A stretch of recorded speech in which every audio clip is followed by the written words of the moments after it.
All right, we're gonna roll call. Go ahead, Russ. Here, sorry, Russell Engelberg. Lisa Whitehead. Steve Brave. Here. Stanley Wooden. Oh. Vanessa Redhawk Thompson. Here. Michael Underman. Here. Fremont Palace. Here. Sunil Blackfeather. Bill Marshall. Here. Wayne Frederick. Eileen Shaw. Martha Blue Thunder. Sherry Red Here. Norman Running Sr. Pamela Kildenwater. Here. Raymond Louisville. Here. Darren Hyatt. Donna Holloway Bear. Roy Scottington. Remember saying here last time. 11. Can we have a quorum? Fremont, I hate to pick on you all the time, but can you do the invocation? Thank you. You want to dismiss the sign of the cross and amen. และถูกได้ขึ้นมาว่าท่านสังการเนี่ยถูกแก้รักที่แล้วว่าเหตุเองขนาดถูกกาเชลาบางทีมันขยันรู้สึกที่ว่าโอ้พี่ละเหตุชาวถูกกาเชลาเหตุชาตาคือวิชคุยเรื่องกัสกี้ไอ้แต่เราถูกกาเชลาวันนั้นเราเหตุการณ์แค่วันนั้นวันนี้ช่วงแก้วติดกันเลยถูกกาเชลาโอ้ขนาดแต่ก็คือยังไม่ตอบได้ที่ถูกกาเชลาแล้วเป็นเกี่ยวว่าบุลเลนะโอ้ก็คือเนี่ยว่าเชื่อวันนี้จะนับเป็นถูกกาเชลานาแค่แล้วตอนนั้นโอ้นี่ก็น่าจะเกิดถูกกาเชลาแล้วเป็นตัวที่น่าวิจารณ์เนี่ยว่าเชื่อวันนี้จะนับเป็นถูกกาเชลาแต่นั่นแหละเป็นตัวที่น่าโมเชียเชื่อที่จะเราโอ้ไม่ได้ก็ยังรักษา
And we have two that said they're going to be gone today and are going to be late. Martha called in. She has medical. Donna's going to be late. She's going to come in around 12 o'clock.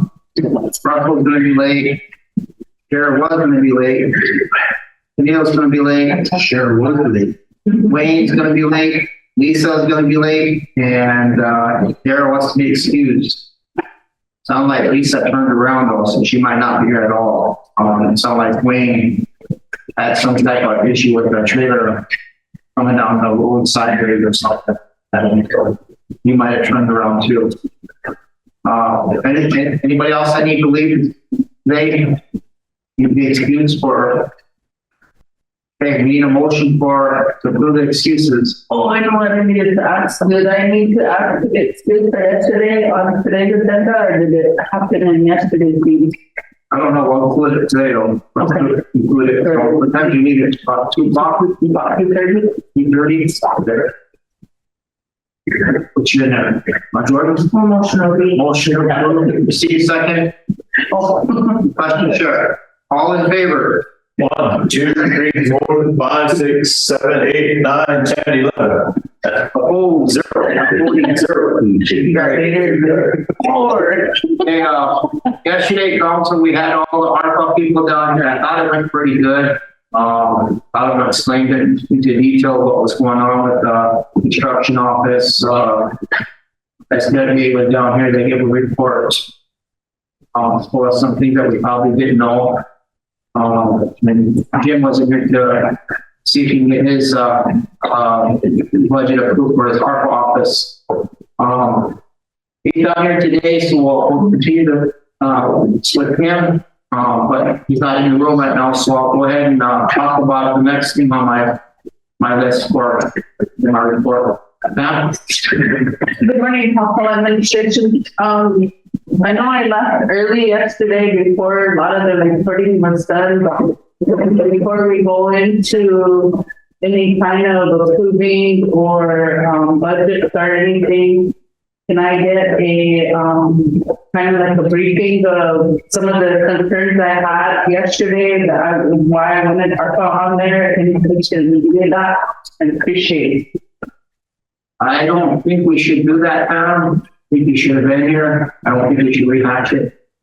I mean, that's just my opinion. I don't know how the council feels about it, but I know you had to leave, but that's under your control, but we can't repeat everything just because you want to repeat it. Well, I guess that kind of goes against the Constitution of continuity of leadership.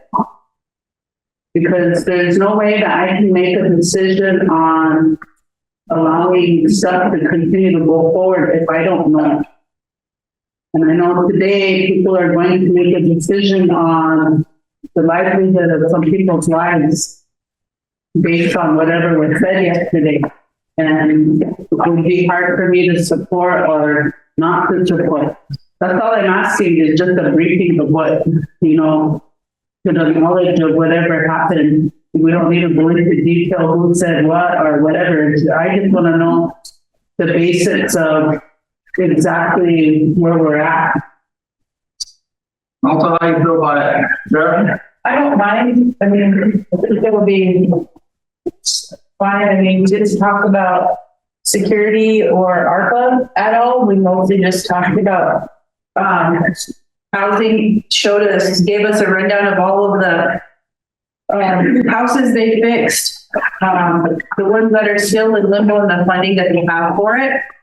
Man, I forgot my agenda. I had all my notes on it. Jim gave us a brief report, let us know that they've fixed 411 homes. They now have a list in a way where people can call and see where their application is. They're working with SWA to see if one is on the other list, so people aren't getting duplicate services because it's a disallowed cost through SWA's funding.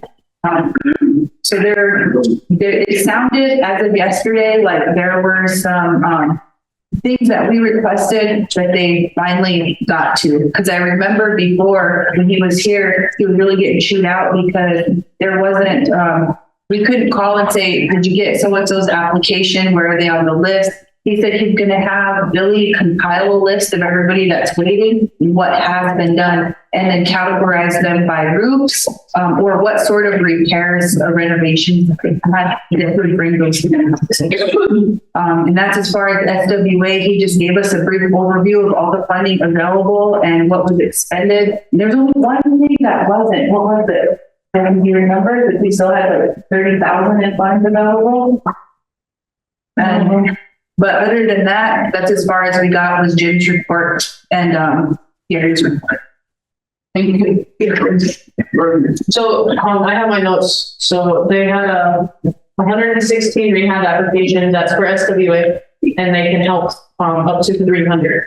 So they still have room to take more. And that's, remember you was talking about the home ownership with kind of what ARPA construction is doing. And then there had another question about how many vacant units we have. We have 149, and then 94 of them have the money sitting there to be repaired. Those are SWA units. And those are the ones that are getting bid out, right? Yeah, there's 94 of them that have the bids out, or they're already being bid, and people are just waiting to go into them and start carrying them. Unfortunately, that's ARPA funding from us, and the other portions their own funding. And then what about the employment stuff that's happening? So I talked to Kim outside, and she stated that some of them that are reapplying have already worked there for like 6-7 times. And then, so that's like the Daryl question. I don't have to address him at the board. Well, I mean, we live here. I guess I don't understand that. We live here and nobody's planning to leave. If that's their livelihood of, You know, if I'm saying I'm a carpenter and I work there 6 times, you know, that's my job. That's what I want to do is carpentry. So, you know, no matter how many times I get fired from over there, and that's the only place that has a workforce, I guess. You know, Stan had brought up maybe doing the day labor up there, but it's hard because the turnaround to them to come in, do the UA takes almost a day, you know what I mean, to get all their paperwork done. And then they turn around and they'll quit, you know, after they'll get paid and quit or whatever. So I think maybe we need to suggest different ways to sustain that employment there or pay them better if that's what it is, or we need to kind of work on that if SWA needs to be better in those areas. Because I think a lot of people also, they were wondering if that pay scale went back to regular based off of however much ARPA dollars they put towards it. And I didn't know because I know the last time I was at a housing board meeting, remember he was saying that if they had everybody working, that employment would last for like 6 months or something like that, $5 on top of what they were getting paid. Yep. So if they're out in the field or like construction workers and those guys get $5, and then if they're in the office, they get free. And that's still there. So. Well, thank you, Council, for obliging me. Okay, let's start with Willie. Well, probably haven't. Moving 5 miles an hour. That's saying anyone. Email wanting. You know, I'm in North View, but everybody's highlighting each one of these. And we still plenty of one. It's general council. That's why I really get go down there. It's houses. So,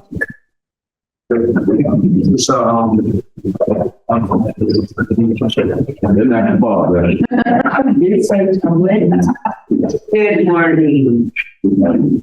Well, you look at the unbudgeted in here, it's 877, 16509, but there's still bills out there. There's one real large one. Veteran, enterprise in the top, yeah, we'll need to deal with that. They came in and equipment built down. They're trying to input on it for the whole time. And it's something you can deal with them.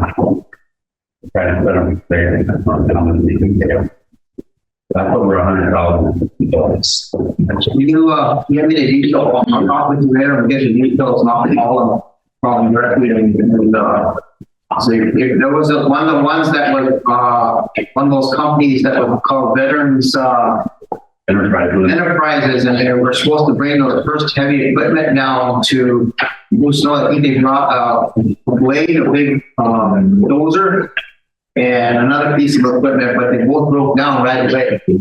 So they later came down with some more equipment and did some work for us, but those are the ones that emergency management people from the state had recommended that we contract with. So we did do that, but there's some discrepancies now with how many hours they actually did work, and there's a long period of time where the machines were broke down and so we'll get that cleared up. What is the initial cost right now, I guess? We did a 100,000. Yeah, we did a PO for them 30, but they invoiced us for like 184,000. Way above what we did a PO for. So I know Bob talked to them briefly, and they revised it, but it was still over 100,000.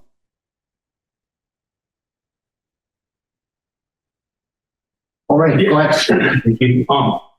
Also, too, in regards to the winter storm budget at our community, we still have some bills too that we're going to ask to be reimbursed for that from our shelter. So, I don't know if I just turn that in or make a motion for it, but it ain't very much. It's our light bill, our Serval bill, and Golden West.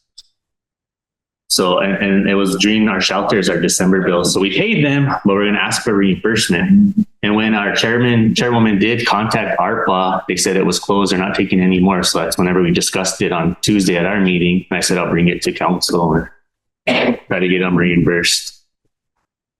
I think that 5 million that we got aside for the storm, or I don't know how much the balance was. I think you got information, but do you have it with you?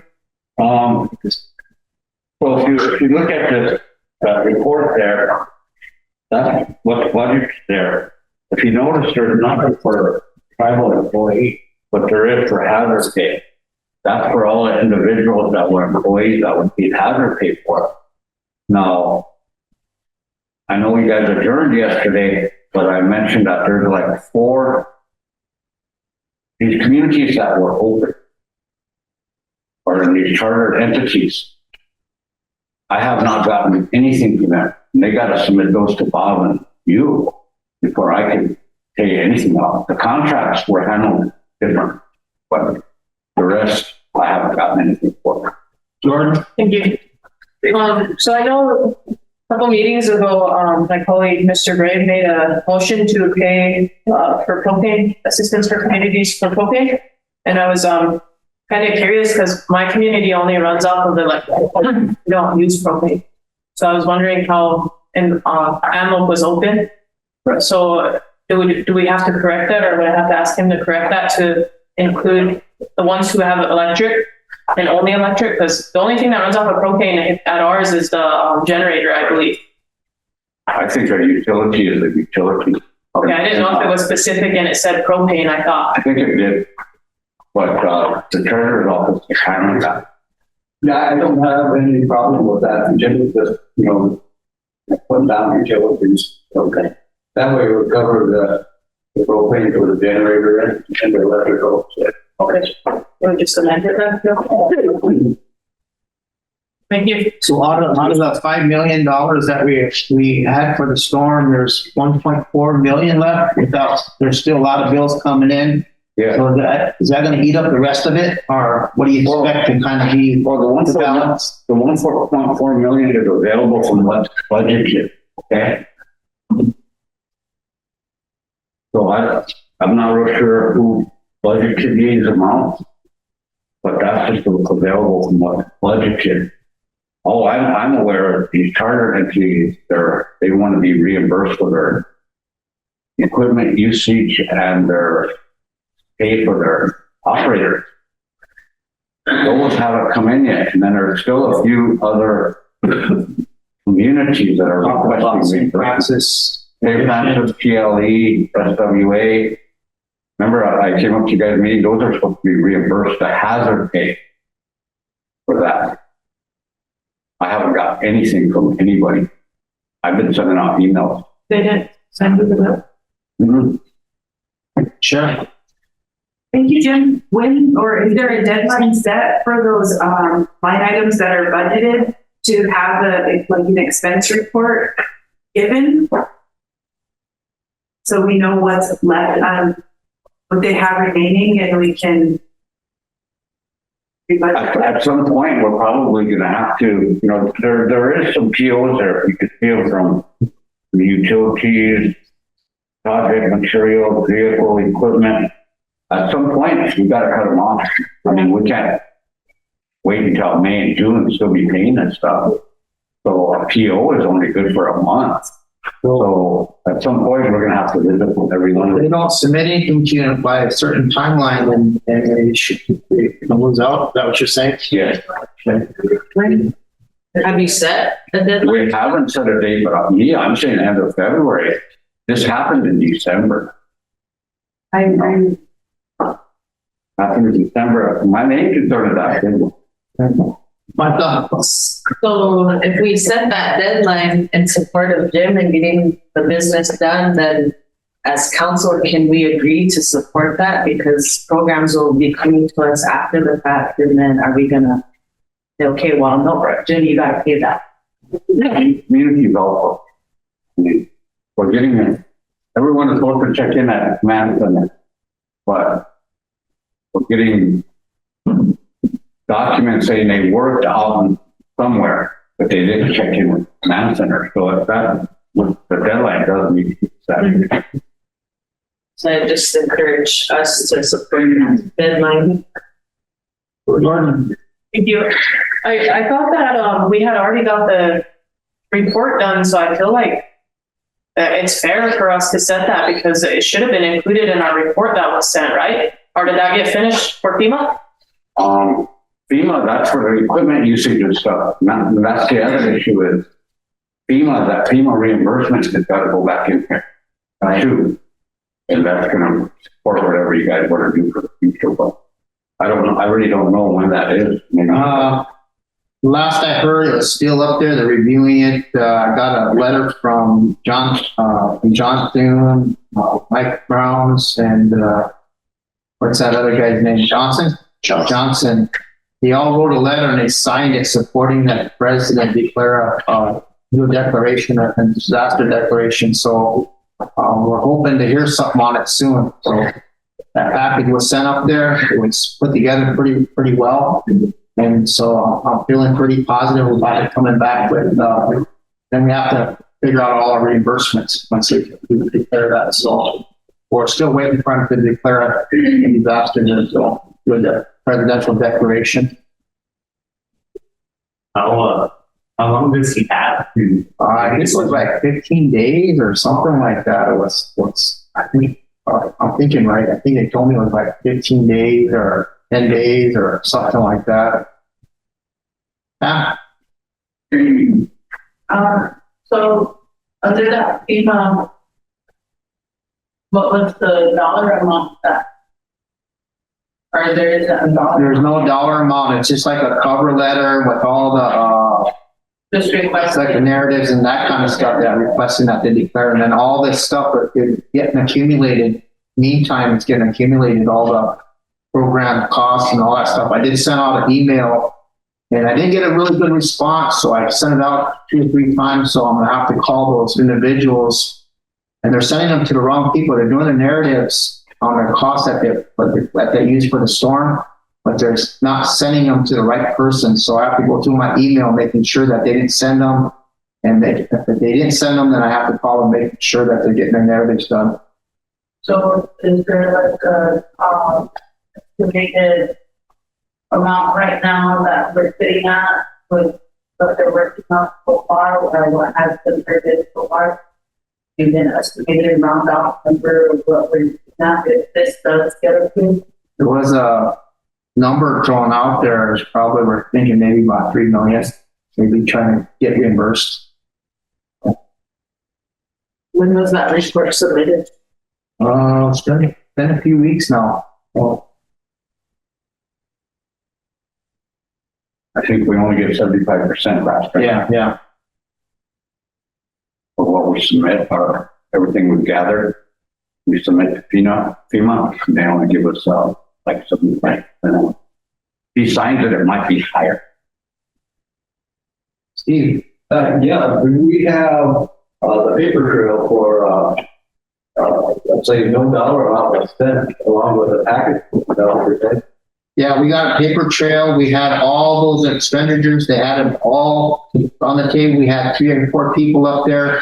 I entered them into spreadsheets and being accountable for all the spending. So it's all up there. We just gotta bring it all together and see what we come up with. Okay, because like I just said, probably get 75% of that.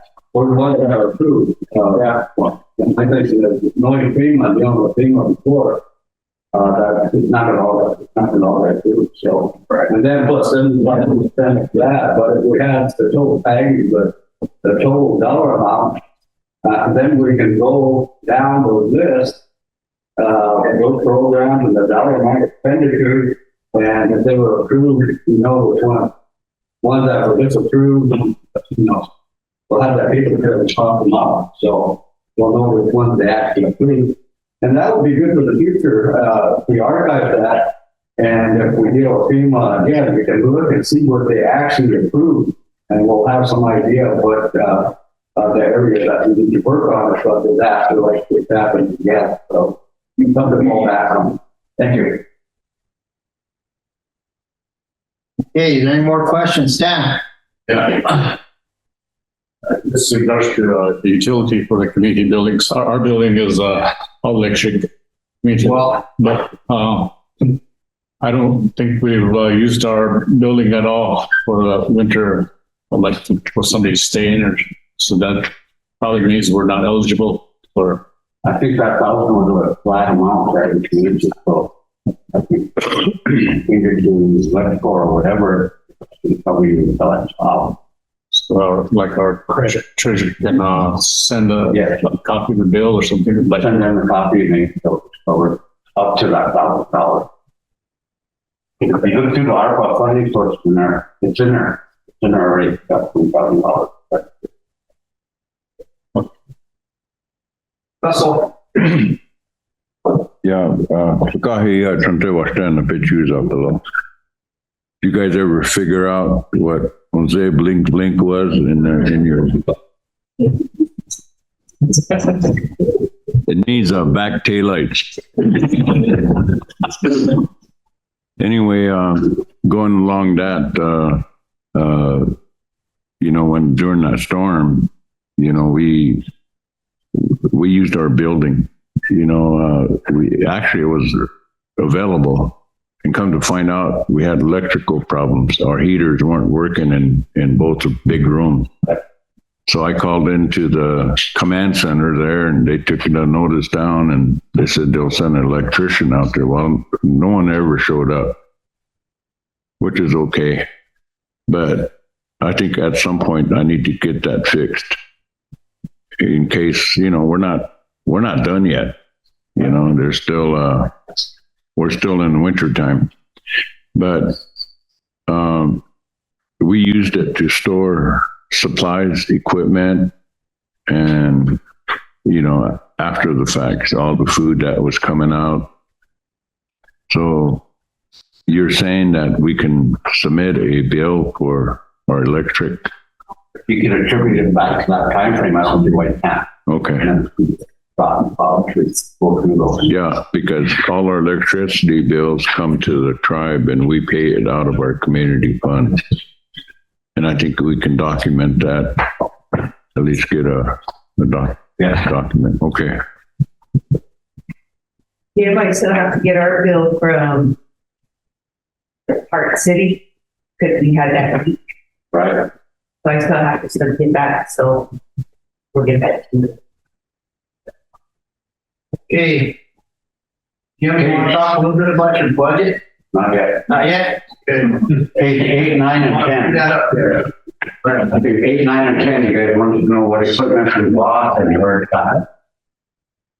So we take, my eyes are not very good anymore. It's a little bit of paper. It's me and a real small on the RST. So if you take 8, 9, and 10 and put 5 by 5, you'll see that, and go down to snowmobiles, utility, UTVs, that snow patch, big front end loader, a motor grader, skid steer, snow blower. You put that all the way through the page 9 is the cost. Page 10, basically, if we received it, how far out it is for each one of those items. There.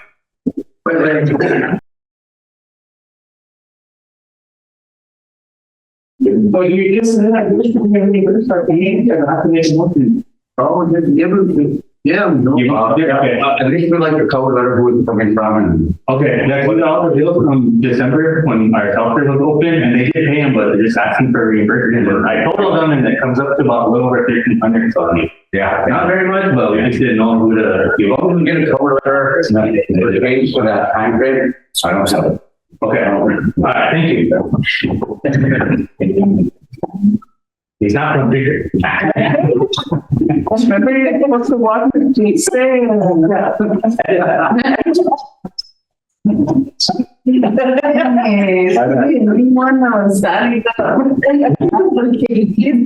But we brought it on. Oh, you could actually, Yeah, we're being recorded, so. So, yeah. That's why Russell. compared to the long. I think that probably got to be determined yet, where they're gonna be and who's gonna maintain them and that type of stuff, you know, I don't know, I mean, I can't answer that. Where they at? I'm not even sure where they parked at. Road has some of them, I know that. Probably be, you're probably giving them more to fuel, some of the heavy equipment, yeah, some of the heavy equipment out in sport out there, with fuel. And I'm hoping Brian, including a maintenance plan with we can get like a maintenance plan for, you know, change the oil and do what they have to do. Having something in mind. I think he did do that with snowmobile. Some of them are obligated and part of, look, some are, you know, they're trailers or whatever, you know, out of the element. So they need to be maintained. One thing about snowmobiles, there's always something going on. All the time, you know, you gotta look at them and maintain them. So we should go for the mechanic. I guess maybe we need to figure out where we're gonna park them because I just don't feel comfortable being, I don't know where. Well, you know, I gotta tell you the truth, I don't. I know. And I would have to be telling the truth and not talking. right. What's the process? We had a motion to put them at, HCT. I don't know if they're gonna be still in there or not, but, there should be a check out process or something. I don't know whether it's all the time, but, I don't know. Do you have somebody doing that, or if I need to create something? Well, I think we need to determine where these pieces of equipment are gonna go when it's not being used. I agree.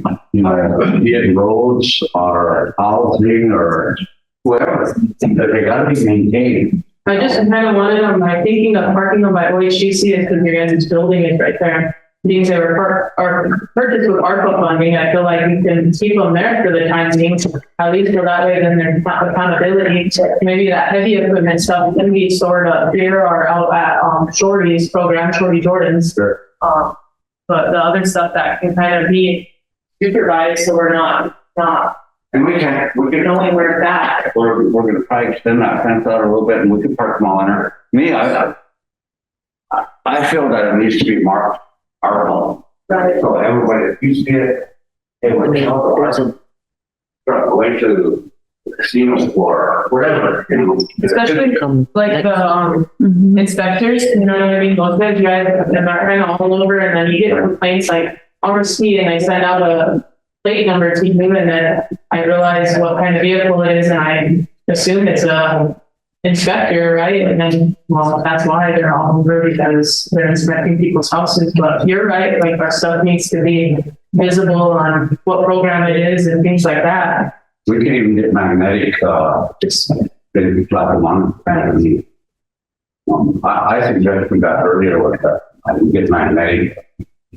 You just slap them on the door, but on each side it says ARPA or CARES or whatever. Yeah, maybe you can have somebody create a sign out sheet for them and logs so they can maintenance them, because I know like with the snowmobiles, you're saying that they kind of mess up sometimes. So at least it'd be nice to know like, hey, I checked it out and it was okay. You know what I mean? So I'm thinking most of them are probably at, game commission parks right now. Some of them are. Now that they're over at Stadium Sports, would it be logical to have them parked over there in that fence?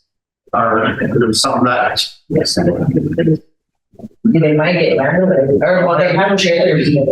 I think they'll be better at there, because they're responsible for them, they purchase them, so what they need to say with their program. I'll run them down and then I'll have a check box off it. I'll get something like Russell. Yeah, I guess, at some point, our tribe really needs the founders place to keep all our vehicles or any camp, but you were saying if you send your fence out, you can keep all the equipment. Yeah. Can that happen? Yeah, we're gonna do that, and we're gonna put more lighting there. Yeah, I mean, it would be nice to see Everything there. Yeah, I don't know, people drive through and see, our funded vehicles out there and put them in a big spot. I mean, that's gonna look good on us because right now we're giving out a lot of money and our tribe doesn't look like we show for nothing, so it would be nice to make sure that those equipment are, I think we need a maintenance building, but I was just thinking about, Water Resources has that great big metal. What are they keeping? At one time I went in there and they were keeping wood in there. There was materials they were keeping in that great big one. They were, I remember when they were laying all this pipe and stuff, they had a lot of material. That's what they kept in there, but I suggested that earlier work. That would keep some of these things out of the elements in there. Yeah. But what was the story on?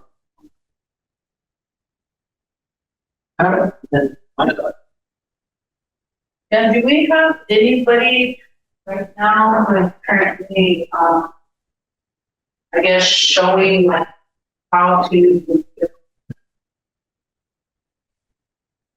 I mean, so like, front end loaders, I've seen somewhere there was young guys that never drove any kind of heavy equipment, got put inside one of them machines and they're kind of practicing on their own. So they're practicing on these new front end loaders. That kind of concerns me. Also, like with the snowmobile, before there was a thing going around that we had one of the employees keeping one at his house to practice on. Is there something, is there somebody that is knowledgeable in all these that can sign off and say, yes, Jim White knows how to drive his snowmobile, so he is okay to check this out? Is there anything, is there anybody here that can do all of that? I think Petro has a training program, and then when that snowcat comes, they're going to provide training up to 10 people for every aspect of it. Okay. That's going to be the one that has to be stored somewhere. You just don't want to follow that. And then that takes me back, our ambulance service. I know Health Administration has been trying to get a snowcat and they keep getting told that we purchased one already, but the health admin is specifically trying to get one specifically for ambulance because, like the situation that happened with the young boy. It's them that need to get out there, not a security guard that needs to plow the way to get out there. It's the ambulance service. So I would really like to see either they get that snowcat or they be allowed to purchase a snowcat. But they're being told that because we purchased one already, that's basically what they have to use. And I don't think that's right.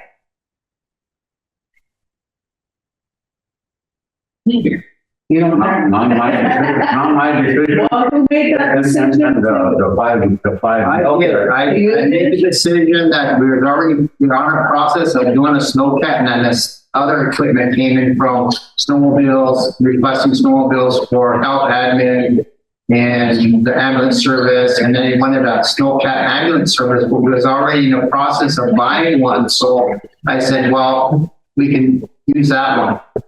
It's going to be another like $280,000 that were for that snowcat that they were trying to buy. So would it be feasible just to make the motion to just give that snowcat to the ambulance? That's fine. It's up to the council what they want to do with it. Yeah, I got one chicken to his nose, so I guess lives don't really. Well, I don't want to do that to them. It's all, anybody can use them when they need them, they just gotta go over and get them and pull them out and go use them. I just make sure that we train somebody on it. I don't know. I think they have a big truck. We had a lady. Sheriff already, I think. Michael, Steve, and Vanessa. Thank you. I guess, all this, I think all we're talking about is very important, but I think it would fall under the description of the emergency manager. Yeah. And, maybe we need to, once we hire the emergency manager, which is this month, right? That's on the 16th, we'll have our interviews, so So that can be one of the duties that we assign the emergency manager to draft an equipment maintenance plan and procedures. And also like in terms of the ambulance service, if we're in a snowstorm, which pieces of equipment will be allocated to specific programs to help with the storm. So that is, Itanka, if you could make that as one of the first things that the emergency manager has to do to the council. And that's always effective to make sure that they're properly stored and have some type of checkout system. Yes. And I'll utilize my computers. Yeah, I don't know if put that on our office to do. Okay, all right. We have Micah, Steve, Vanessa, then Pam. My comments was just basically what Sherry just said. And I think with that position, the person that we hired, we actually be able to coordinate, and that we had that big long discussion and council after the storm of how everybody needs to come and work together and coordinate together. Because one of my questions was, if these were purchased for EP3, should they go to the EP2 program? So that's just my comment. All right, you, Sherry. Steve? Yeah, the ambulance program used to have an older snowcat at one time, and I don't know when that was purchased or if it was purchased new or used, but when I was there, it really wasn't that dependable. That's why we didn't, it was hardly ever used. And it was an older model, it was always breaking down, the connectors were always coming off, but I just like to run this by, something to think about, is that throughout the years there's been times where we had emergencies, and a lot of times the road department used to make a road. I can remember probably a couple of times when they actually had to go in front of an ambulance to get to a situation. But on top of that, in emergencies, minutes count. And a lot of times, as quickly as possible, it's called response time. And, for like sudden cardiac arrest, actually seconds are crucial. And so it would only make sense to, allocate that particular type of vehicle to the ambulance, because they're the ones that need to get there. Just a little scenario, let's say, for example, you have to, it's stored someplace, even 50 minutes away, but in a storm, it could take a lot longer to get that vehicle, that cat there, to the service area, to get emergency personnel on board to get to respond to whatever the emergency is. So it makes sense to have it stored there. Plus, they have the facility to do it. They can store all the ambulances inside anyway, because most of them are diesel. You let them sit outside too long. Without running, they gel up pretty fast in these colder months. So that's just a little food for thought that I think that would be the ideal place. Plus, not only that, they have a roster that, every crew that comes on, they have a checklist. They check all the vehicles that they're going to be using and making sure everything is needed, including checking the oil, all the fluids, the fuel, and all the emergency equipment that they need to use. So that would be the ideal place to store it, because I know it'll be taken care of it. So, thank you. Vanessa. I have a question for Jim about our citizens for the community. Have they been ordered yet? No. So, Resolution. what's the resolution? There is So is this a motion? So is there going to be a resolution? Is there need to be? I guess if we're spending a certain amount of money, it has to be. Yeah, because we're under the procurement policy, anything over 10,000. Unless you guys just want me to prove it like that, but I don't know if I can resolution. have to have resolutions. What's the cost of it? Did they ever figure out? I think we were talking about the cost when I was at your office. They could go from, cab to white knuckle to computerized. So you could go from, 40 to 120, really. That's what I was just gonna say. I know our community, was kind of asking about that too, and we're looking at a newer one and it's about 8,000. Yeah. Then I also know that you're authorized to, approve purchases up to a certain amount. So, I mean, I don't know, I'd like to bring a resolution. Because our community, they didn't want money, they just wanted a truck and plow because of the distance of everybody. And that's all they wanted down there. If we order that snow removal equipment, but at some point here, I'm assuming you're trying to use it out 5 million. So that's why I mentioned that unbudgeted is not accurate and not stable yet, so. I think that was our discussion up in the office, ARPA, these sisters that were gonna be ordered, do we have enough in our, for that 5 million left to purchase them? So I don't know what kind of sisters we were gonna purchase, were gonna generic ones or what we were gonna do, all the bells and whistles or that Pam and Russell. Yeah. Yeah. I can't remember for during our time or the. I think it is during our time. We had to put, or somebody, I think it was Chairman Gordo That had put, Brian Dillon down, I think it was him and maybe George Grew down as our female, Brian as our female person and the one to be able to go out and do the surplus bidding or whatever they do, or when they do that. He was designated those two things. Has he been able to do any kind of surplus thing? Because during our transportation meeting, Ray, I can't remember if you were there, but I know Fremont was there and Chums has somebody over in towards California way, and there's a big old yard over there that had a bunch of heavy equipment and surplus heavy equipment, and some of them didn't even have 100 hours on them, but they were going real cheap because they were just trying to clear off that surplus yard.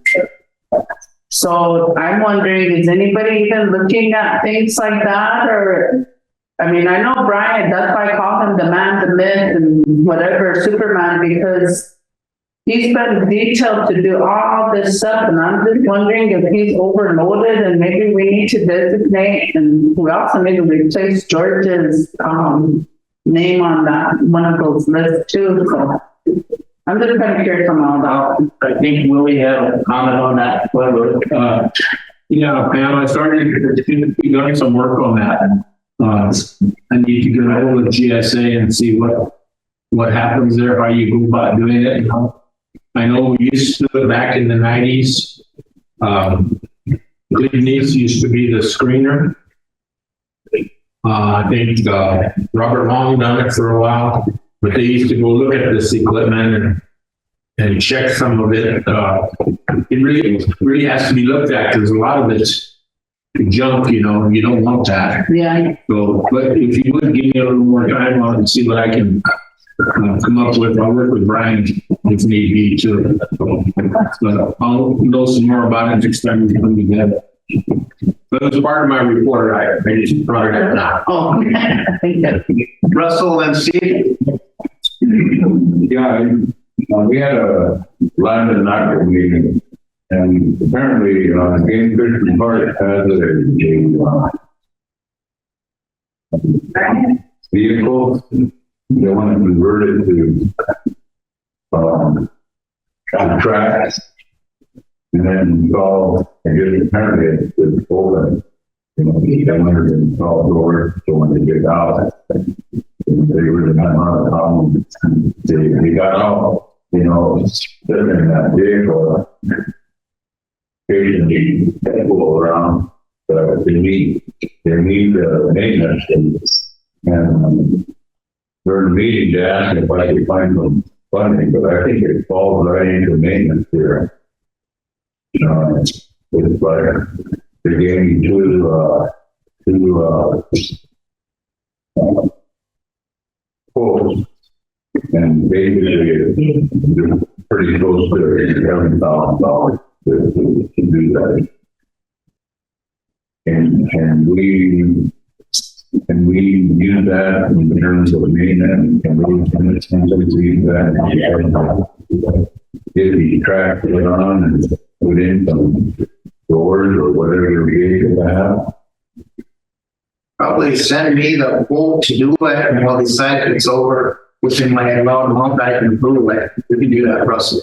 All right, I just on my phone, I don't know how to transfer all this stuff. I'm just, that's going to be the next. They're gonna use that for future snow removal anyway, so. Yeah, and I think there's, they're out and about in the field and time.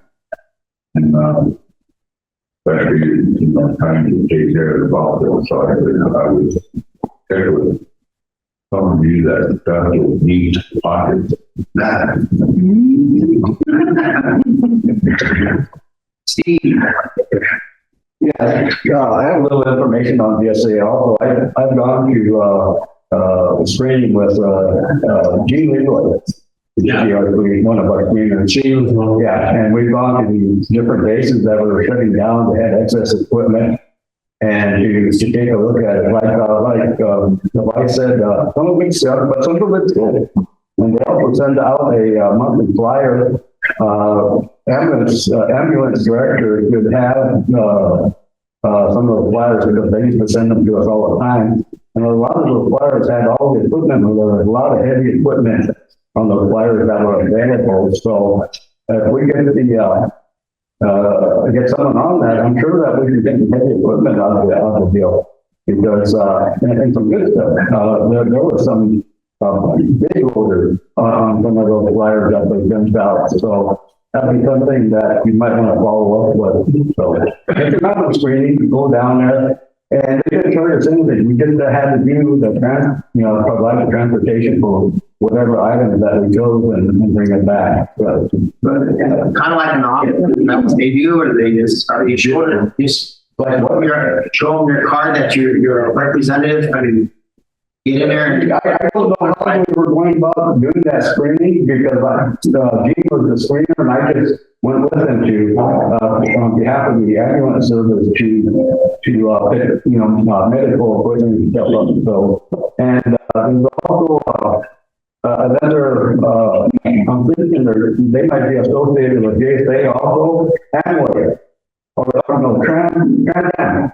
And that's where we got some of the ambulances up there at the ambulance service. It was going to Trans Am, and they had excess ambulances, government ambulances, and actually we got a 4-wheel drive ambulance one time that belonged to that the president of the United States used to use.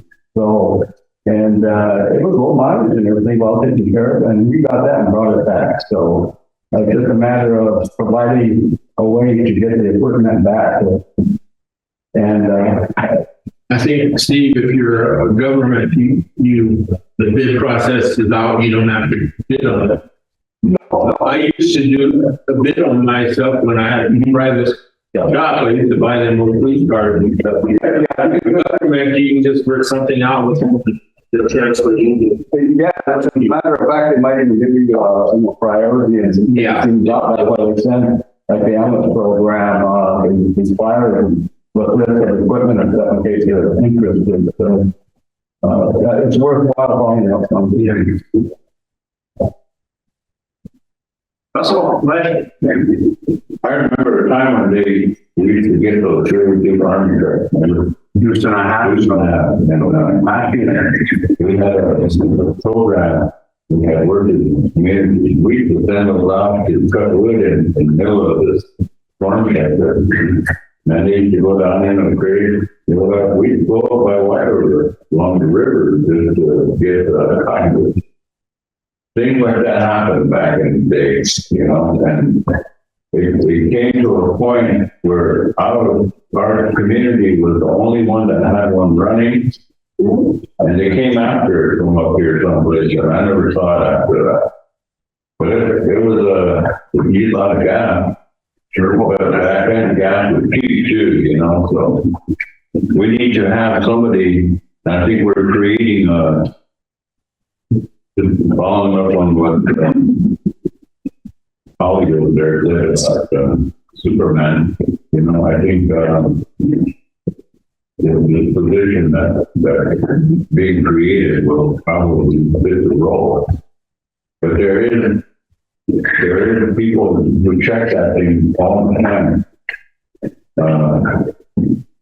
My son-in-law, he does that. He says, "There's a point in me, it's not, I'll go find those things for you, you know, but there are people available to try and willing to do that." And if he asked Bob, I mean, who's in turn? No, EPP or EPP, you know, we appointed somebody today, Brian Jones. I don't think he's checking into that, but it's a daily thing, you know. There's so much stuff out there you can create, you know, or get during Standing Rock, you know, we were able to get big army tanks there. The neat one's not old one, it's easy with metal frame. And, you know, it was sad. We had to leave ours, you know, because they had allocated two of them to us. And at that time, we had a group of people there saying, "Oh, we're going to stand our ground," you know. So we let them keep those tanks. Otherwise, I would have took them down and brought them back. But the day before, they were going to move in on them. Everybody moved, you know, so somebody ended up with them. They all came in afterwards and claimed all that stuff. Yeah. A lot of people got some generators and whatever else just sitting there. Yeah. Trailers. But I did some of the majority of the equipment that we had, I went after them. I pulled them down and I brought them back. But for those bigger items, you know, we left. Some of our people that were there committed to stand their ground, and I believe it. Turned out to all good. Anyway, even there are people within our driving system that are willing to do that too. Maybe you might want to talk to them and see if they're willing to do that. Are they going to do it today? It's not. Yeah. The chief is saying that the sergeant wants to do an override. Well, because I would agree to say that, but it's the wind. It's not really the snow, it's the wind that's blowing it across there. Wants me to get back to him, but I think it's supposed to clarify a new one, so It's clearing up out there. It's the ground. let's see if we can, well, I was gonna do that. You guys wanna go for a little longer, get his report done, I would probably, let the staff go home. Before we leave, can I present my community resolution? Go ahead, Jen. I think I covered everything now. The budget. Our off budget. You guys have that 99.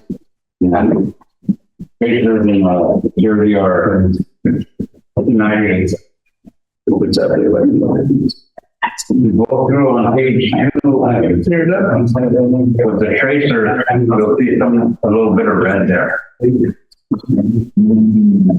Tracer, you know, right now, I think Fiscal used this budget up probably within the first 3 or 4 months. And they've all been, I don't know how many you have tracers right now, but they're all being covered by our funding. I believe not positive on that. I don't know. It's not. Monica, you have a question, comment? Yeah, just before we get into this discussion, going back to the equipment,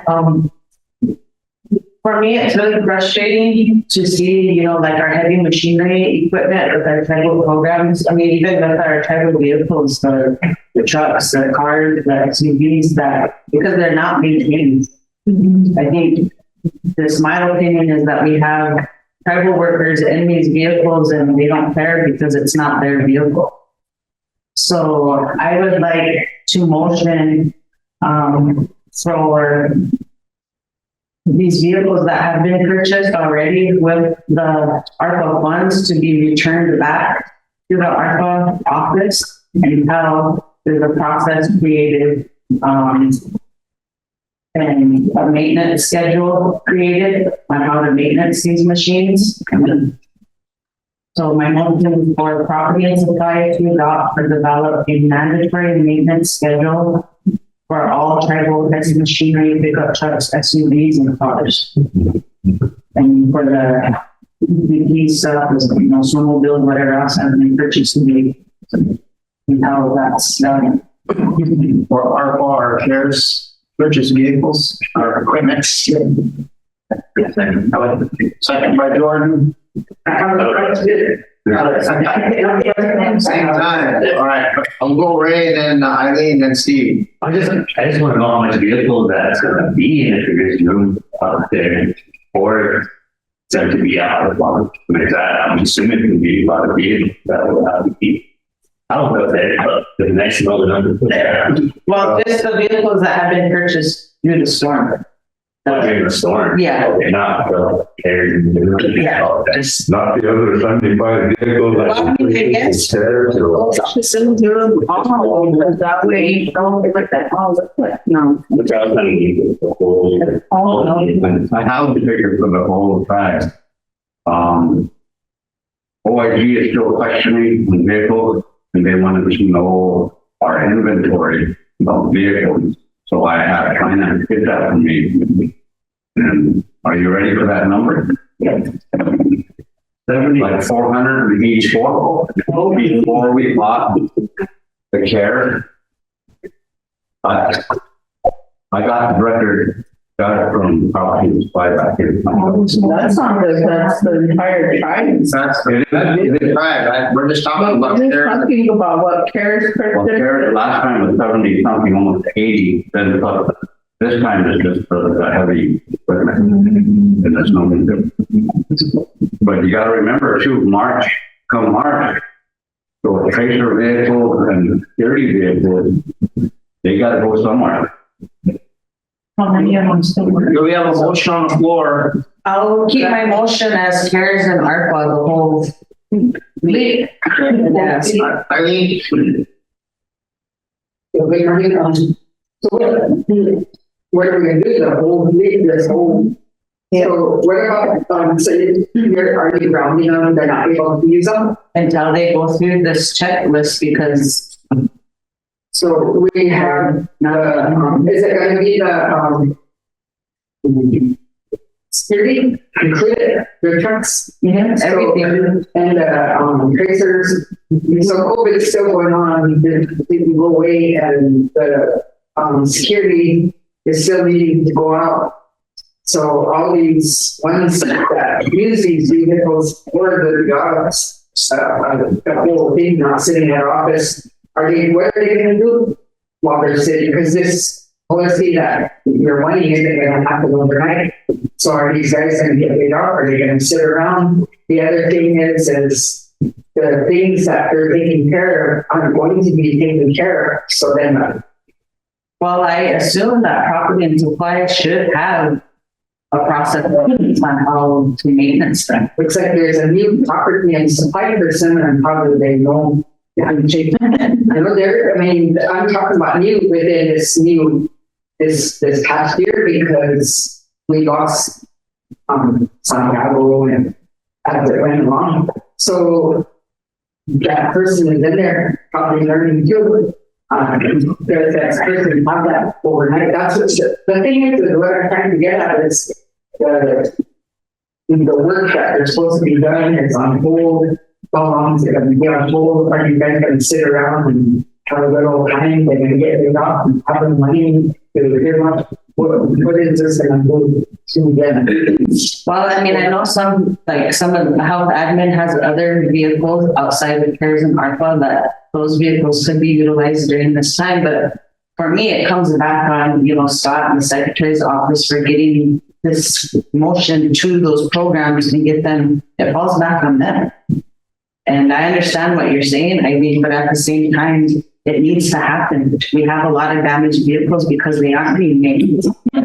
Or they're, getting ran into the ground, so I mean, if anybody else has another solution So to I'm still looking at that, and the thing is they've been driving these vehicles all this time.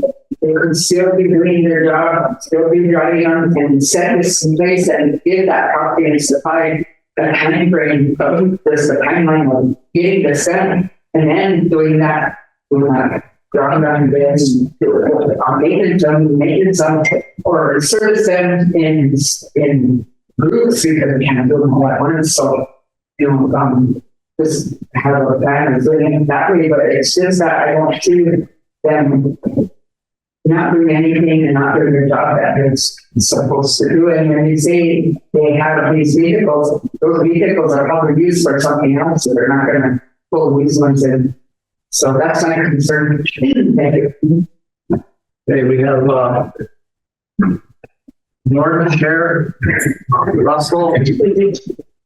So I kind of agree with what you're saying, Eileen, but, in order for us to, like Mike was saying, to get control over it, because I know a lot of them are broke down. We have a picking truck that's been sitting in Michigan at Mike's Tire since the storm, and it's still sitting there.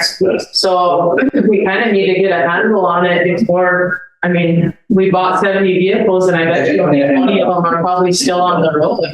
I mean, we need to kind of know that, because how much money did we put into it? That's an investment, a long-term investment. Otherwise, it's just a waste of money if we're not having control over them and they're not getting maintenance or taken care of. Because I seen it like before I got on council, when I worked for the tribe, you see these guys just tear them up because it's not their own vehicle, it's the tribe's. And I did make a motion the last time to start having the process for vehicle policies. So did that ever start happening? Probably not. He had a property supply person. I don't know who he got, who I have to do that for us. Only one that's gonna be the property supply, so, I'm just hoping the motion are getting to the right people. And you made a motion for the business office to start helping out with the motion and stuff, so I'll remind them that they're supposed to be helping out with those too, so we're making sure those motions are getting followed up on. And I know you have a lot to do, but, if it's not being followed up, or maybe you need to start communicating that with us during council, you follow up. And I do a lot of it, but I just don't, sometimes I just spend money and get busy, and I just don't get too much what you guys want me to, so I'm not making excuses, but I am really busy about it.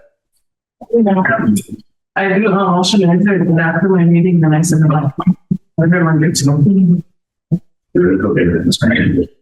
And, Sherry Russell. And Vanessa. Could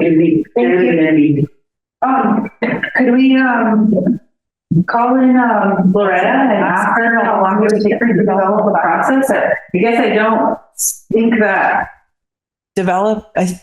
if I'm right, you're talking about just the process being developed, and until it's developed, then the vehicles can go back, correct? Mm-hmm. So I guess what's the time frame on the maintenance and checkout process? How long she thinks that would take her to complete? And if we're going to do this, can we do, just taking into considering what Councilwoman Schott said, do you think it would be smart to do it like scheduling them by program and having them come through and run through a check? It looks like Jim might have an answer, and we could prioritize the winter equipment that was purchased and maybe ground all of that for sure. And then wait for the EPP manager on that. Just a suggestion. So, back to what you're saying, it goes back to the program director. They're responsible for their program and these vehicles. So these vehicles that you're talking about, they're patient and security. some of these are still under warranty. We're dealing with one of them right now. And, some of them are still under warranty, but if budgets are approved, then it's up to that director to schedule them, make maintenance and all of that in a timely manner and still operate. So, and there is a vehicle policy back there. It needs to probably be changed or tweaked. I think you're right. We need to have somebody reporting it to them so they're actually knowing that it's getting done. And, that's the only way we can tell. We had a program here, we found out earlier part of this year that it hadn't had an oil change for like 80,000 miles or 50,000 miles or something like that. That's, that shouldn't be happening either, I mean, because too, with the heavy machinery, I mean, you're supposed to do checks of your full machine and check fluids and everything before you even get into the drive of the machine. And I know, I mean, sometimes that's not done, and it might be required of some of these programs that have the heavy machinery, but is it being done? And where's the record of that? Yeah. That's the key word, the record of it. So, Russell? Yeah, I think, we should call for a check with all the vehicles. One time we had a storm and it's not, and with road department, they had a heavy equipment out the corner, and they sent these big semi trucks with the loader, the flatbed out there to bring it in here. Come to find out, they couldn't even start it. The battery was down, and that's when I talk about maintenance. Every vehicle to get to like a quarterly check, make sure everything is running. And but going back to programs are responsible, and maybe just do a records check too. Have the programs produced. Okay, I got this vehicle. This is the time when I go in for a checkup, oil change, all this stuff. And I think this will make it easier on whoever's going to do it. Probably supply or maybe assign staffers. And I know if you get Brenda on it from finance, she's good at it, but I wonder taken away from whatever she's doing at home. But it's not a punishment or anything. I mean, if you're doing what they're supposed to be doing, they shouldn't be grounded for that long. Yeah. If they're up to date and keeping a record and can show, then they can take them back out. And the thing too is they need to go in and inspect some of these vehicles because, like me, I just started my truck and I got this much thick dust on my dashboard, and all kinds of tracks. I mean, those things happen actually, but maybe we need a inspection site. Remember that health board, health department has that where you can go get a shot. Maybe you set up something like that and drive your car to just check. Maybe you should keep a log in the glove compartment, saying it's a record, like they do truck drivers, There's ways of doing this, but, we're kind of happy-free tribe right now. Hey, Vanessa. But anyway,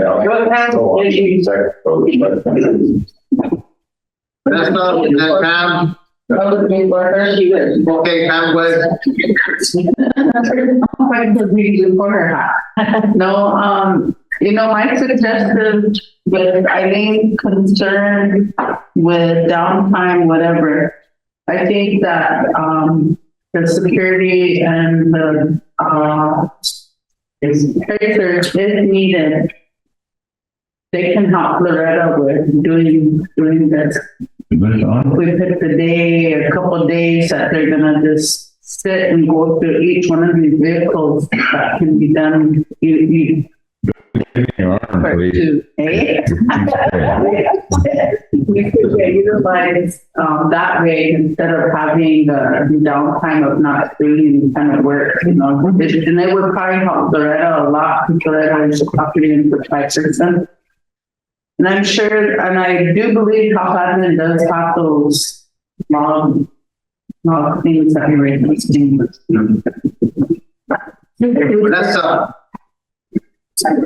let's vote on the motions.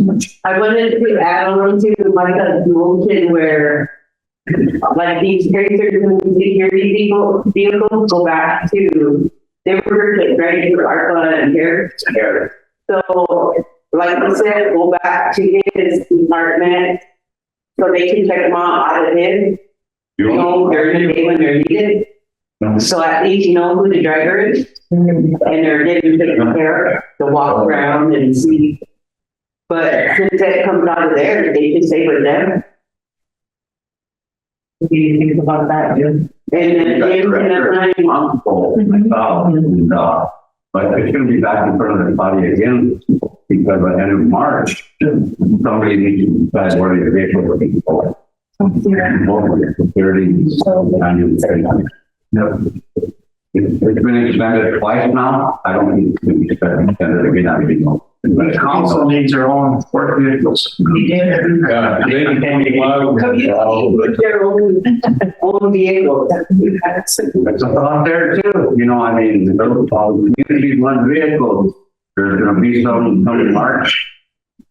But I can't live in 22 trailer.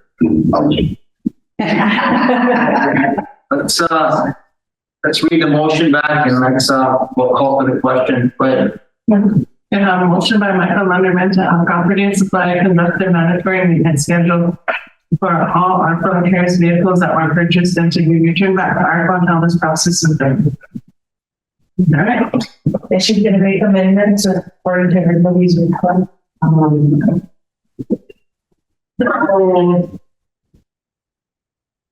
Maybe by to have Loretta figure a schedule, but I don't know how long we should give her to have New schedule on these programs to bring their vehicles in. The end of the month?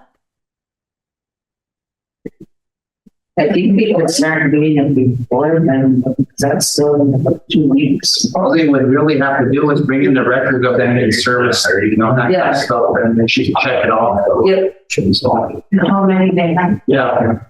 But it's not good service, it's actually like looking at the vehicle and making sure that a lot of the, you know, like the heavy equipment, like the hoses are still functioning like the way they're supposed to, not leaking, not cracked, not cut.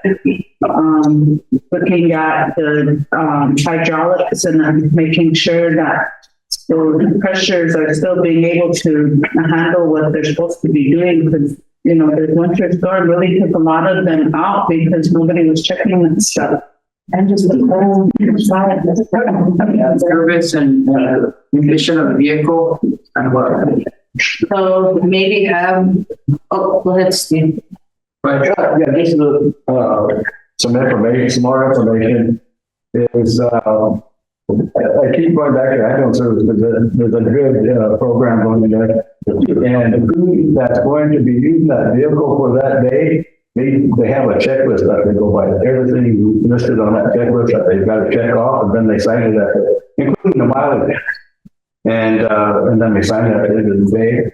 Each vehicle has its own file, and so GSA, they take care of their vehicle. I mean, they have everything on file already and active on everything's on computers. And they know if a vehicle needs to be updated, I mean, needs maintenance automatically, and they'll contact the program if it's getting behind. And as a reminder, but with the checklist and a personal file for each vehicle, you can assign one individual to do regular checks. You know, for example, we've had maybe anywhere from 10 to 15 vehicles that we had to maintain all the time. And some of these programs have a lot less vehicles to maintain, so it should be that hard. You set up a system like that where they're maintained on a regular basis. So a checklist is a place to start, and then the individual uses that vehicle, or you can assign one individual in the program to do that, do the checklist on those vehicles, make sure that they're road ready. So it's not that hard. You just have to put the mechanism in place and do it every day.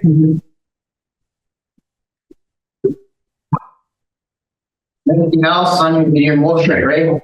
Oh, I was gonna say, did you mention there's already like a vehicle maintenance policy type of deal back there? Or maybe that's even some vehicle policy, just tweak it and work off that, so I don't know if you felt any of them want to be.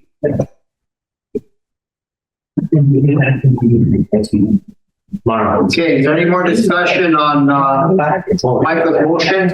Not, you need a question? Russell, you got a question? All in favor? I amend it. I know, that's what we're voting for.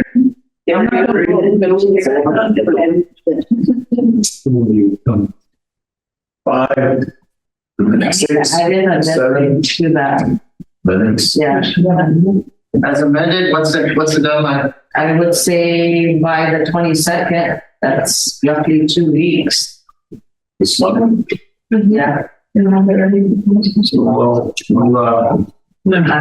Loretta to start working on it. Have everybody, we'll have a memo go out to all programs, basically saying that we have a vehicle that was purchased with our car theirs, to basically, we'll see Loretta. A list of all of them, so. Have Loretta contact them. We can do that too, yeah. Because, that way she's not overwhelmed by calls. She's not gonna be, okay.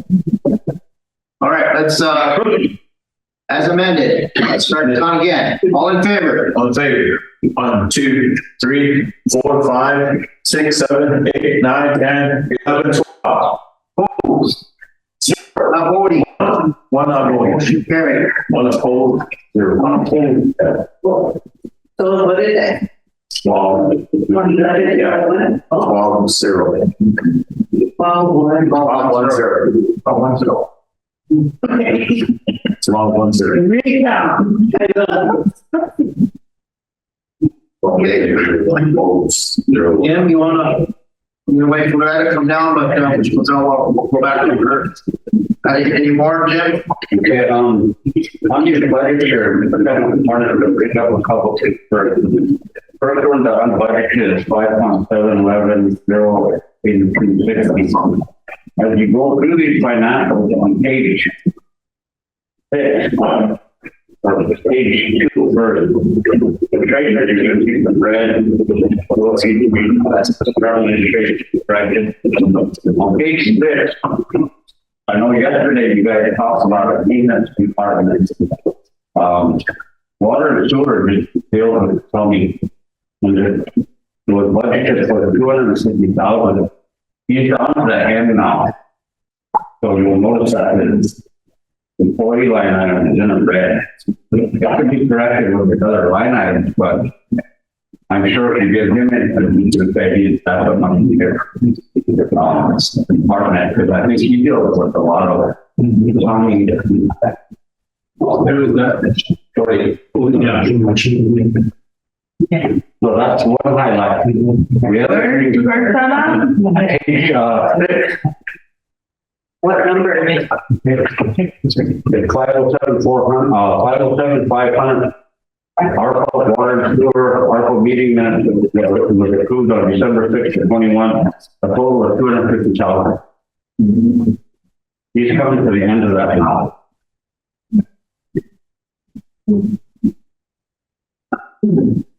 Also on page 6. And it's in the red? Yes, if you look at, title employees, I think it is, line item, all the way to the right, 4,526.18. It's in a red after this net calculated.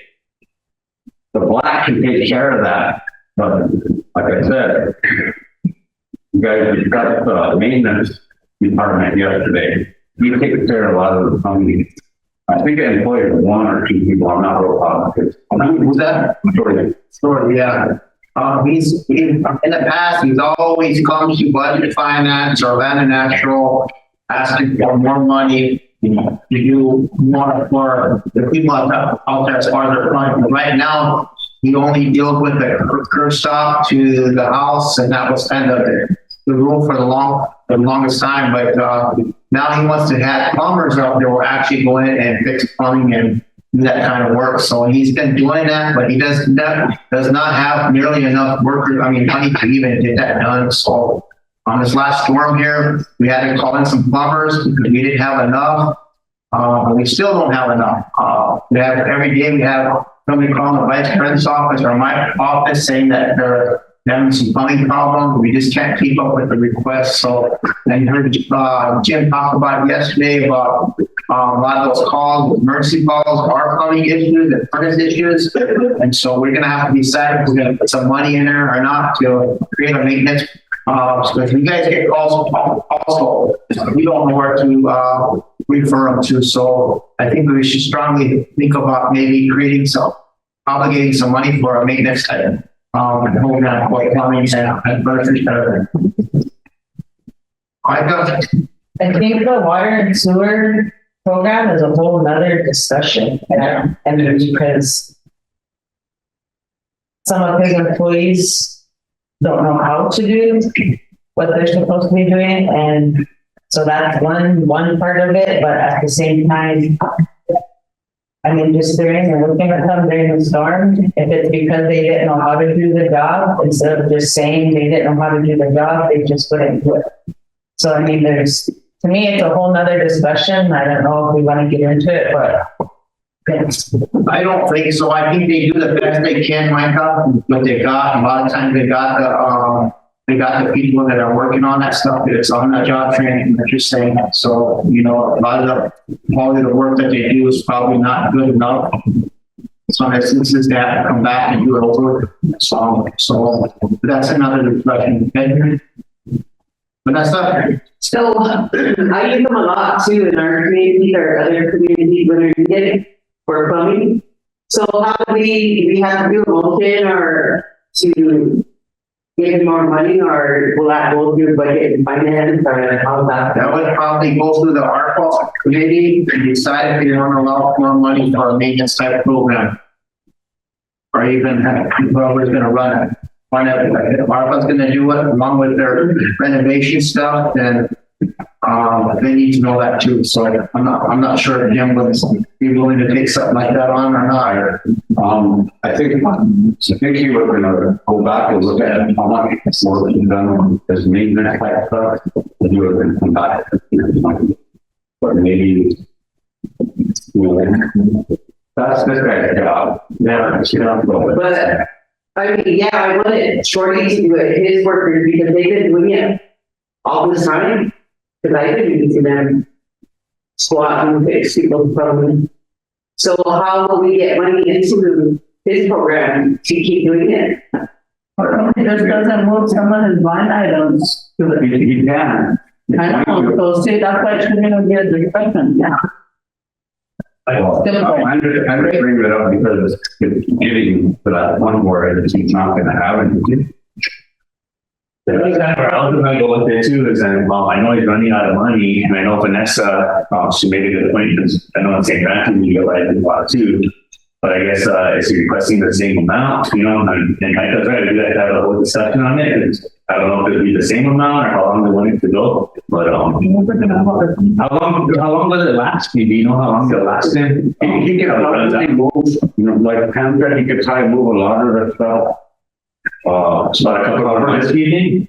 Probably a month or two, probably, because he's still got I'm sure we got PO for materials, and I think it's one or two people. I'm not real positive. Two. Yeah, I have two. I think. So it would probably last him another month or two if he wants. Figures around there. And that's so. So he has enough money in that department, in that area. So can they bring somebody back on the 15 and discuss that ARPA meeting first? What do you want out of water and sewer as far as what they're serving for money? Are you trying to get away without getting money for maintenance or a maintenance program, or for the plumbing, For the plumbing, because Jim said they don't have time for the plumbing area, so we can put that on Shorty's part. For his workers. You can do that. I'm gonna make it easier instead of trying to get someone in there. Or we have them. Because what do they do, the plumbing? Majority of my requests in my community was for plumbing, and Vanessa's right, when we talk to Jim, he wants you to go to water first, yeah, and they do help out, I mean, and they go do it, so it kind of frees up Jim Leader and focusing on what he needs to do with renovation, so. All right, well, we'll look at it more. Hopefully, if he presents another budget to, or if he moves some money around, we actually approve that part. So, okay, good. I think there was some money in another area I was looking at too, but I'll check into that. I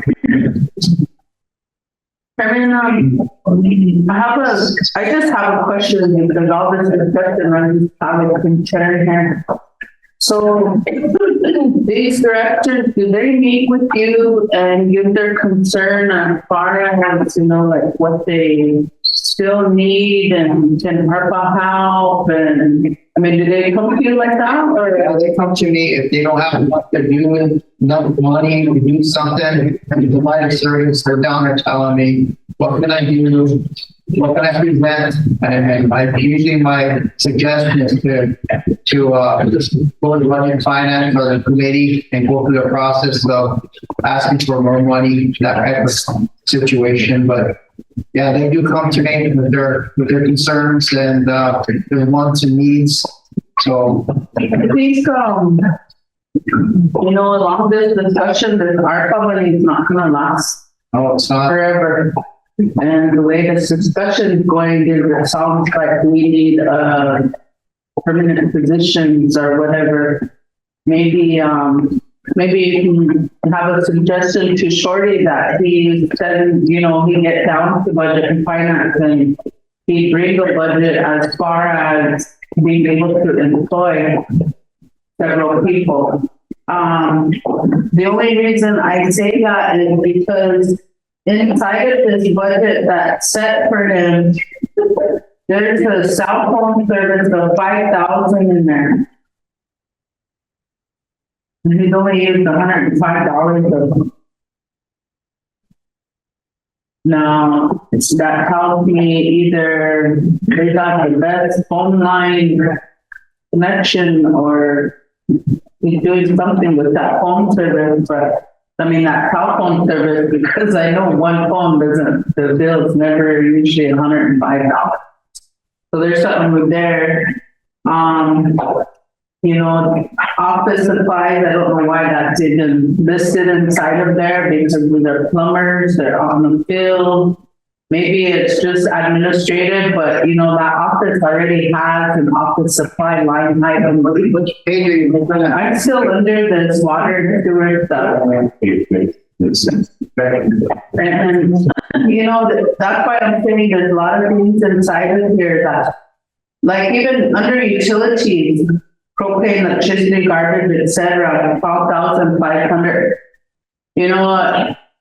Me, myself, looking at this and seeing budgets, it kind of makes me wonder if this is just the offset of his normal budget, and so that's why he's not down in budget and finance and asking for money, if this is just helping with keeping his program full.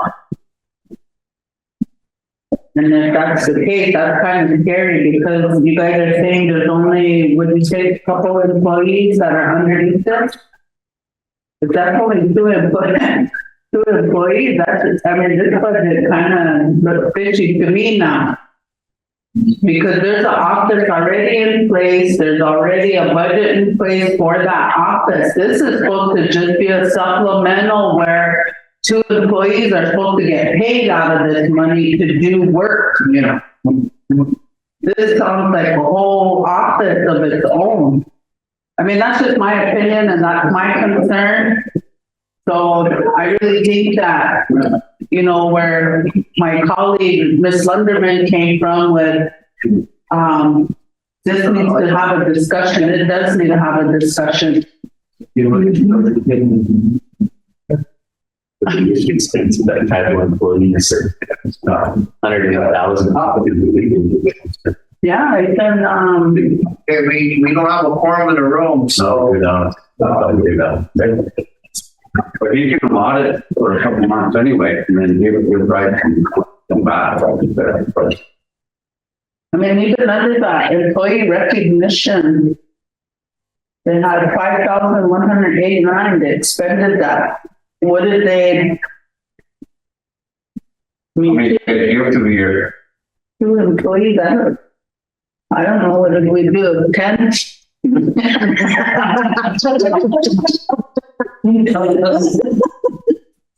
I'm just saying, you know, I have concerns with everybody's budget. I heard the minutes for that day, it's right, I did. it was on December 6th of 21, when the Honorable Committee was that. So it's been going since then, okay? It's been going for a while. Really a whole. I'm really concerned because as far as, because as far as auditing purposes go, I don't know if this would get caught, and I don't know if this would be something that isn't, or, you know, they're probably gonna have the same question I have is, you know, this office exists already, and according to the motion, it's for 2 employees to be added on, to be taking care of payroll taxes, whatever, that's it. Where did all of this other stuff come into play as far as, you know, phone service, office supplies, you know? And specifically for those workers that were. Yeah, that's what it was supposed to be for that, and their supplies to be able to fix somebody's house. I mean, that's how I see it. Yeah.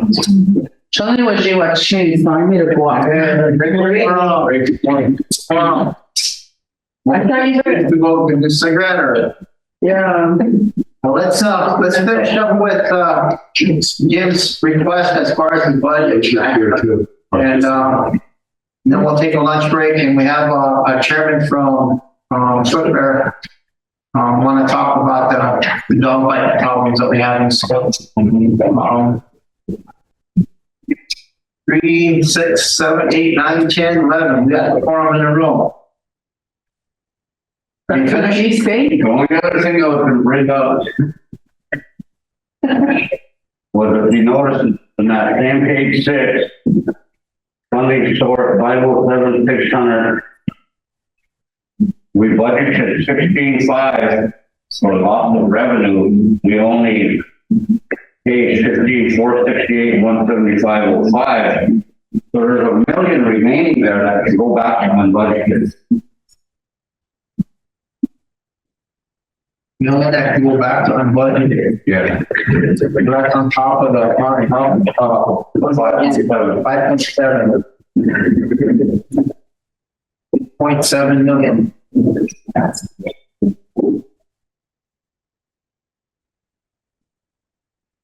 Now we can go to our budget, whatever you're gonna do with them. So you gotta remember, any of these budgets you approve, you also gotta budget indirect costs.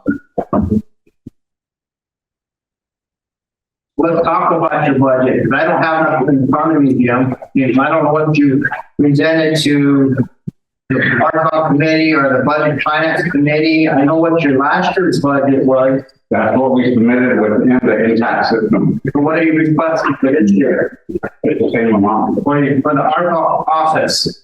Same amount. It's within the impact. All 3 of these budgets were submitted. So this resolution 2021-189, does that your office was budgeted at $1.433 $1,433,166.18. And so that's your request for this year as well. Yeah. We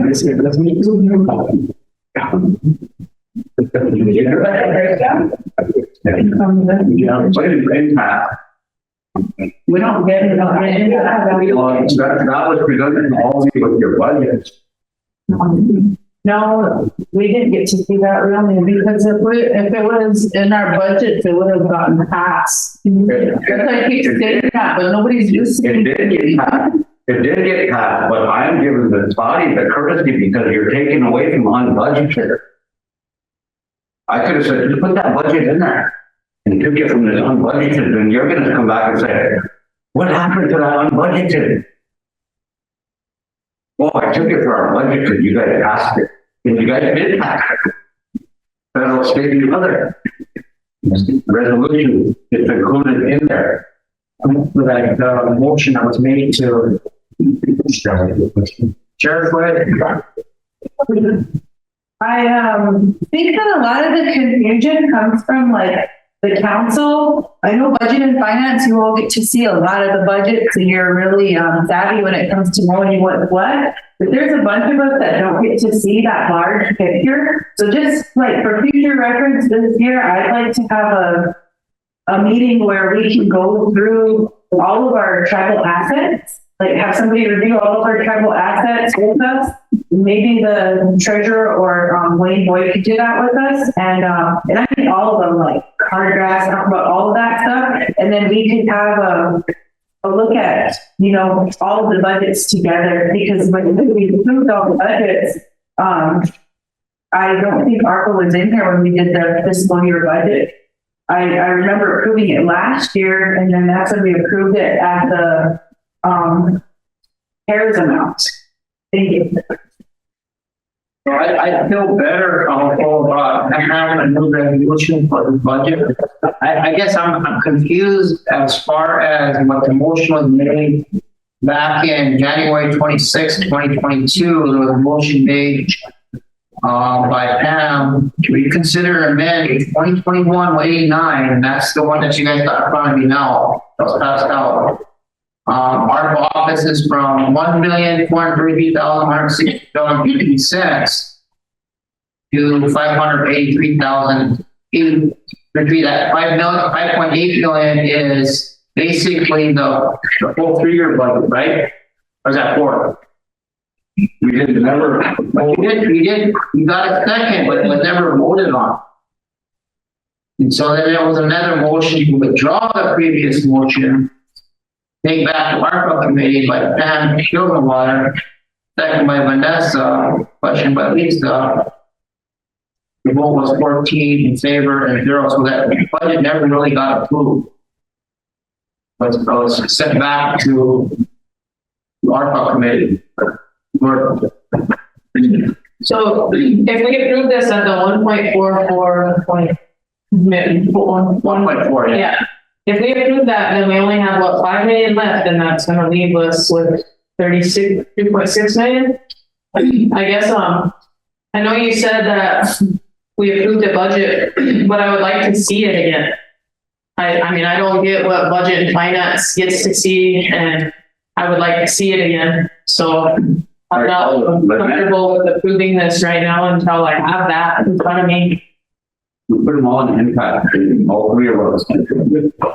So we have to look at what's our approved budget? Well, you submitted it in impact. Yes, we did. Well, that's approved. I said, well, no, I don't feel comfortable with that because we're taking from the unbudgeted here.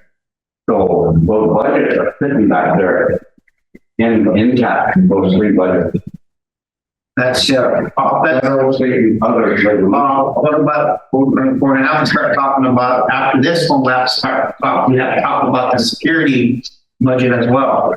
And so that's gonna take them unobligated too. And he said that there was probably about another $1 million that can be moved over, so unobligated is gonna turn into 6.7. And so that's the only place that to fund the ARPA office, that's the only place where it can come from. Am I correct? Yes, and you gotta realize who's gonna administer this till the end. So you wanna, I'll break down on the budget? Is that what you want? We can do that after lunch, Jim? Can we do that? Breakdown is there. Right there. Where? Funding source 507,700. We budgeted 1,433,166.18. It's in there. Page 6 and 7. What page is that? 6 and 7. It starts on 6. Funding source 507,700.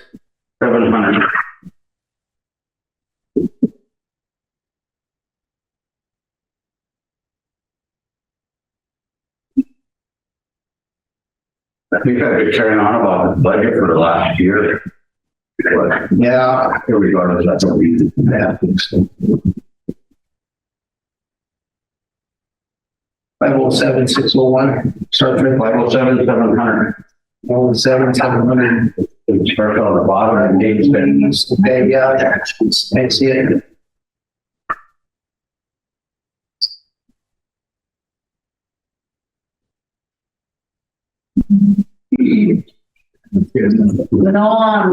What we kind of say about the, approval is that this is approved under the federal, state, and other. Because it's ARPA money, it's government money. Yeah. So that's why I've been saying we already approved their budget, but just because there's no motion specifically for ARPA, nobody thinks we approved it, but we approved it under the resolution of state, federal, and other budgets. Because you can't really do anything with those. Okay, so we don't need approval, but it's already approved. But that's why I have a question, because I gotta inform this body that that's coming out of unbudgeted. So how about money? I think we all understand that now. Yeah, I don't want to just take it and you guys are say, well, what happened to that unbudgeted? You know? And that's, because we're following the regular process by submitting our budgets to the tax and all that. So when it comes next year, and we do the same thing, or either we bring it through here, there's probably not going to be no monies to for our office or security or tracer. Great. Yeah, you kind of, if you're in on maybe introducing the whole new resolution, because that way, I mean, there's elections this summer too, and we'll have a whole new body, you know, and I don't know if they understand that whole process of it being. And then they'll wonder why that unbudgeted amount of 5 million went down to 3.8. And I mean, I get your concern too. I mean, because it is going to decrease that. And I just think a whole new resolution would. We did another resolution, and with that, moving just what is there. Moving last year's budget, right? Right. So we need another resolution, moving this year's budget. Well, they already approved it, but it was. With federal, state, and other. Yeah.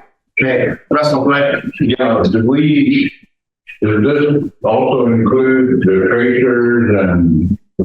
Not this one, this one's just the ARPA office. Just the ARPA office. Yeah. And how much does it take to run that office? 1.4. Oh, that. I think we need to look at that whole process, or at least go over each program, because what we do at the end of the day, and when they start doing audits and stuff, we got to have answers for that. I mean, I'm just the budget is broken down on bottom of page 6 and 7. It's all broken down the budget as far as what's budgeted. Line items. Well, I think we need to go through it, I guess. Jordan and Micah. Thank you. And I also think that we need to have a discussion on the tracers and the security at a different time as well, just as to what exactly they're doing and things like that now, because I know trailer houses still get broken into, and half of them are boarded up. So I just That was something I thought that's really a lot. yeah, I think that's a discussion that we need to have. And we have who are with Patriots, as far as when you know if we're gonna have a job next pay period. And they're also council people, I believe, so. Micah and Pam. I agree with Russell, but at the same time, like when I think about who the manager is Diane for you guys back there, so what is there duplication of work responsibility with Diane and some of your staff? Because as from my understanding, the monitors in the back are the ones to tell the programs this is allowable and this isn't allowable.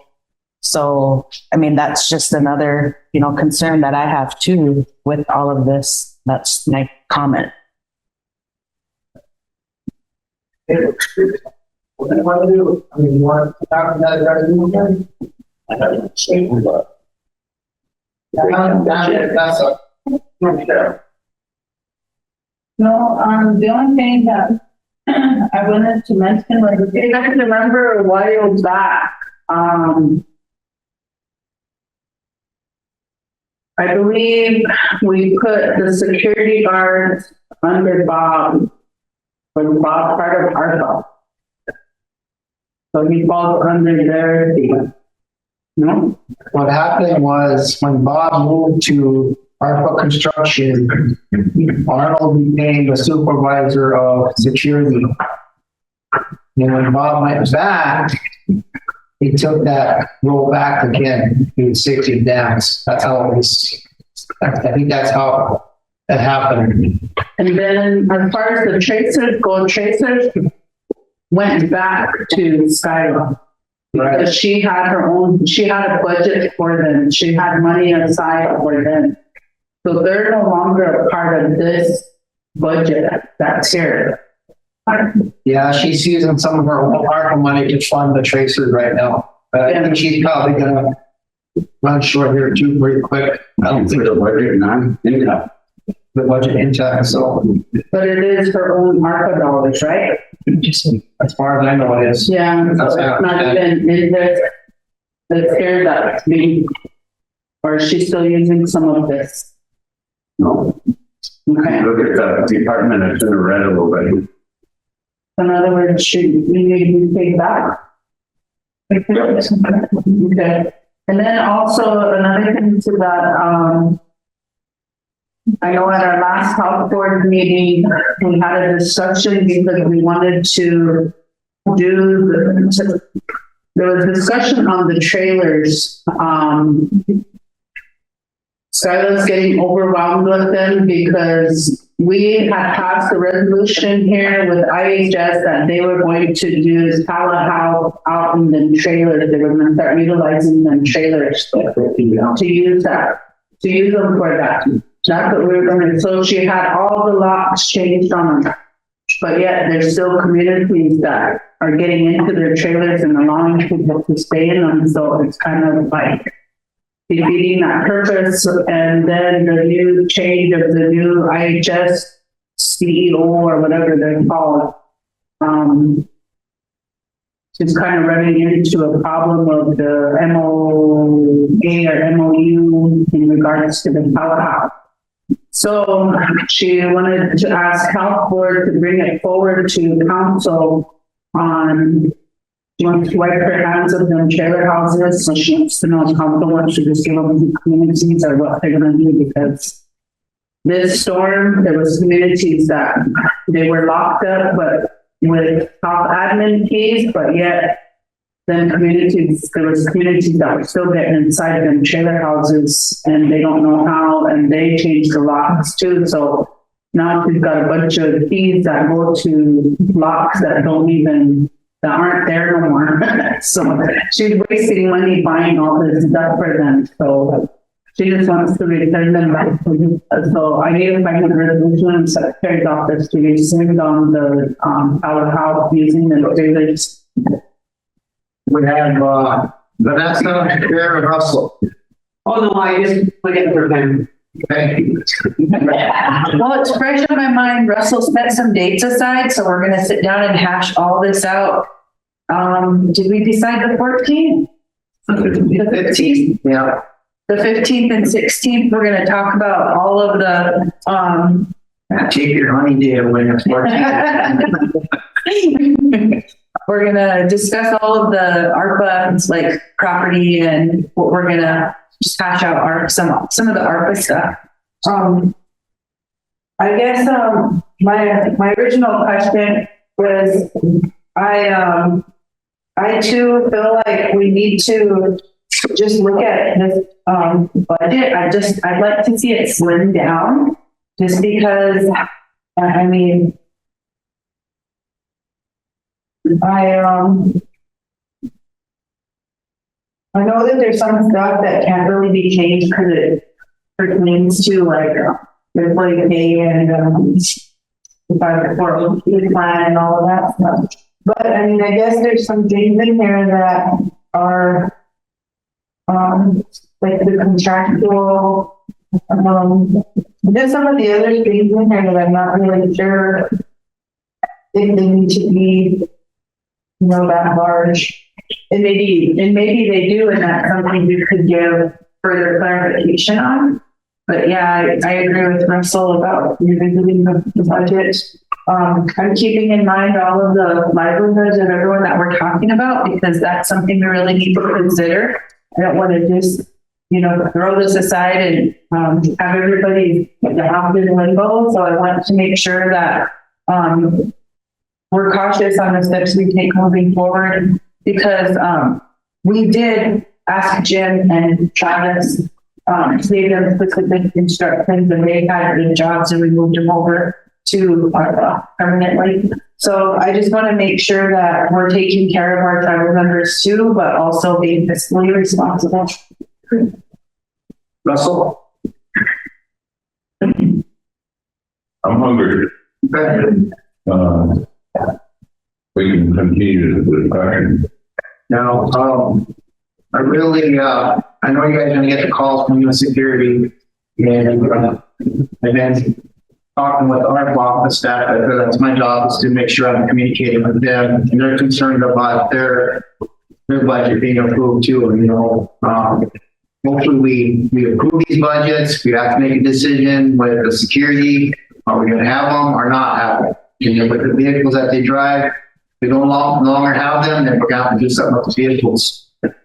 Our office, if it's needed, it needs to be there, but we need to be straightforward with people and say, hey, can you reduce your budget by so much? And can you whittle that down a little bit? That's my suggestion. So, with this resolution that was passed last year to approve this budget from last year, I really think that another resolution should be developed so they can approve the budget for this year as well. And so we have a paper trail. If we can get Eric to maybe revise this, to update it, we can bring it back after lunch. No issue, you know, all the other programs, I'm assuming all this is cut too. You know, and I don't have an issue with this being reduced at all. But the thing is, when I took this on, I agreed to be fiscally responsible for this tribe for care in the park. Okay. I don't have an issue of that even being cut down to $1 million. All I'm saying is it's got to be there to the end, because you got to do everything fiscally responsible to keep it there. I don't have an issue with it being cut down like that at all. Only thing I care about is we have a couple contracts that provide services to the tribe. The she word with the enrollment names like business e-solutions or something like that. And then we have our consultants.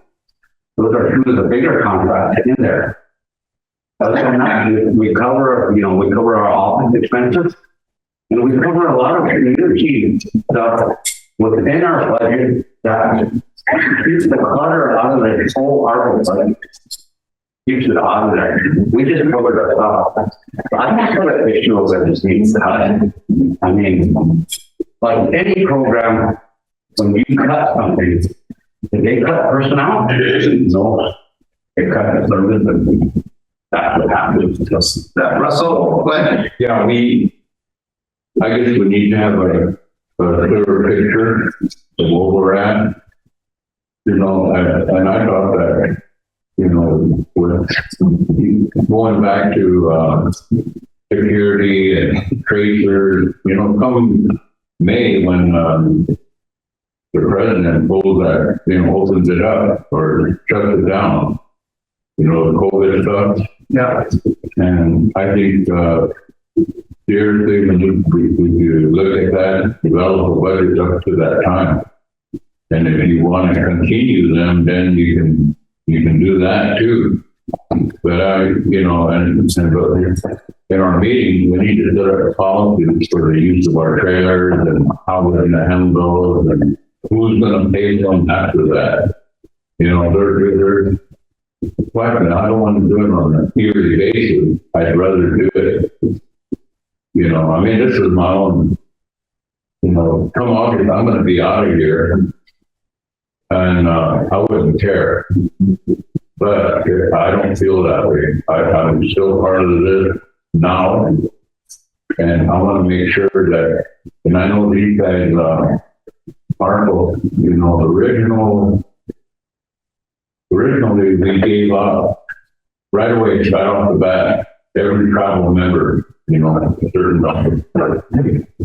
Or because we used their enrollment, you know, 35,000 people plus. We haven't even gone to that level yet, or did we? No, we're still enrolling, the new enrollees, remember? Right. We have 4.2 remaining there, and we're still enrolling those. At some point, we're gonna run out of people here, but we just did a test run of like 35 just yesterday. Yeah. So there's gonna be another, at least 100, if not more, that we still have to do of those. And we also have the $250, the children that didn't receive the card. Okay, so we're gonna take Cindy's database, our database, combine them, and those that didn't get the 1,500, they're gonna still get a $200 check because they have that content. So we're gonna compare them, we're gonna find out how many there is, and we're gonna run them together. And that's the thing that we need to know about each line item going through and seeing, you know, the gist of it. I don't want to run short of the numbers that we produce to the government 2 years down the road. And, you know, Jim Jones, from Congress, you know, he wants a full investigation. And of course, some of our people are complaining to them too. And I just don't want to, right now, it seems like we're trying to use up the last $3 million. You know, we still got some ways to go yet. So we need to develop a plan to spend that money between now and by the time they're finished with the audit to make sure everything is good to go. I'm kind of, you know, we use that figure, and I don't think we'll ever get 35,000 enrolled members. Personally, I would leave some money aside in case we get engaged, you know, down the road when we have to shell out millions of dollars. I hate to put that on an incoming council or a new administration next year. You know, things like that could happen. So I think we need to be on safe ground at this point. But you know how we are. That's what you know, we want to spend what little money we get, you know, right off the bat. But I want to be on safe ground. And we still have enrollees out there that may want to enroll. I mean, not enroll, but submit application for reimbursement for benefits that we provided. So I'd like to get that number closer to 35,000. We get close to that, then we may be okay. But right now, we're not even there yet. And it might take a year or two. But I am getting movers. I don't like being full movers. Let's get sugar, and then we'll have Eileen say a prayer, and I'll talk to Jim in the office about this, and then we can do something after lunch. Okay, continue the discussion after lunch.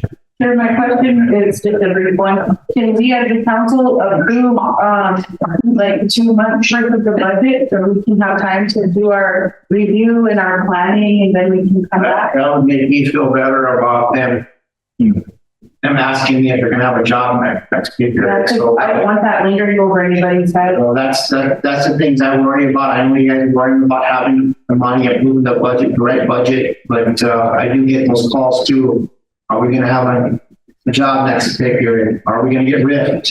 What's gonna happen to us? And, so I can't answer them too, so that's why I'm being upfront with you guys, that it's, you need to do something. No, I appreciate that because we do have a lot of open positions. So if this body decides we need to try and absorb those positions if possible, if that's what they choose, if this body decides. I mean, as far as the security or other positions or programs that we discussed, but if the council feels good with that, I'd like to make a motion to approve 2 months until March, in the March. The budget for ARPA and security. Oh, and no, I guess that's why I keep saying that ARPA is already approved under the resolution of state, federal, and others. It's already approved. We can keep working all we want. All we want is justification to council on the amount that's sitting there. So they're gonna keep working no matter what. They can say our pay period ends here in 2 weeks, but in all reality, they fall under that state and federal other resolution. So they're free to continue to work and get paid. It's just that he's just asking for blessing on that 1 point whatever million.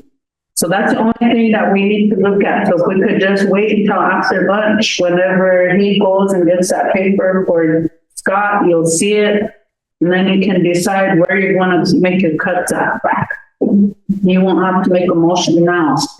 Okay. So I mean, I guess that's what I mean is it's already approved by the resolution. He's just doing his courtesy of asking, the amount part. And so I guess that puts a whole different perspective on it and kind of makes me feel slighted. Like that budget just slid in when we approved budgets and I didn't know that. I thought we were reviewing these budgets annually because when we made this motion, it was approved at the CARES amount until we got more information. And now you're telling me it got slid in? It was never slid in. That's why it's the federal dollar. I'll withdraw my motion and then we'll get continued afterwards. Okay, thank you. Thank you, Mary. We're back in discussion, the ARPA budget. I don't know what you want to do with it. I'm in favor of moving some type of budget for them because, we need to keep working. The office needs to be there till the end. Management from both sides, they want their budget approved. They don't want it scrutinized. They don't want to say that we're not going to have a budget. So what I did is I went and had Eric redo the resolution for this year for that same amount. You guys can change it if you want. I'm going to change it, but I'll pass it out. We did the same way last year, said that we already approved that budget through federal, state, and other. And so I was kind of confused on why we're even presenting it today if we already did it. So, but I guess it was a courtesy to tell you that the budget is going to come out of the unbudgeted, that's going to RFI money. So that's why we're down here. But I'll pass out the resolution. You guys can look at it. If you want to make some changes to it. Ms. Conley. Ms. I just wanted to say, when we first started reading budgets, I was saying we needed to get their office funded and put that money away right away. And, we don't do budgets like that. We don't go day by day on month, year by year on budgets. We should have took that from the top and from the beginning and put it there. There is probably some looking at the amounts of what they do. But what they do, we always, really look at things, oh, that's an easy job and they don't deserve that much on different things. But there is a lot that goes into every program, every director that does things that we don't know about, but we look at it and we're like those couch football players, should have did this, should have did that. But that's what we see in council, and I set on the side of whether was given that, we go back and wonder why council is saying this and that, because they didn't take the knocks that you did. So for me, I see their work of what they're doing. It's not all that much than some of the directors have. We wanted to see some of the directors' salary, but it wasn't do it allowable. But some of these directors have something there, and I really believe that they are doing a lot. And so I stand behind them because of that reason. I was saying we should get this off of the top, and then it's in there, it's passed, and like you said, it's a courtesy. So I just want to kind of throw that out, because we should have did that in the first place. Put it there, and it would have never been an issue of where we're at grading our last kind of fund. Well, sure, Jordan, sure. Right. Thank you. I guess like in the beginning, I thought that we did take that off the top. So that's why it's confusing to me, and that you come here and say that it's just a courtesy. So, and then another portion that plays in my mind, that's 1.4 million. And if we're going to need it again in the next year, then that's 2.8 million out of that. So if you take that 1.4 million out of this 5.7 that we have unallocated, that only leaves us 4.13 million. Right? So I guess it's just concerning, because if we approve this, and I guarantee we're going to have to approve it for the next year because of the audits and things like that, then that unbudgeted amount is going to be zero before we know it. That's why it's just, I was agreeing with her to approve it for the 2 months so we could see what our financials are looking like with the unbudgeted. And then we could figure out, or maybe Jim could come back and tell us where they could cut costs from. I was talking earlier about maybe every house possible take a 15% cut. And I think this should be reduced by 15% or more.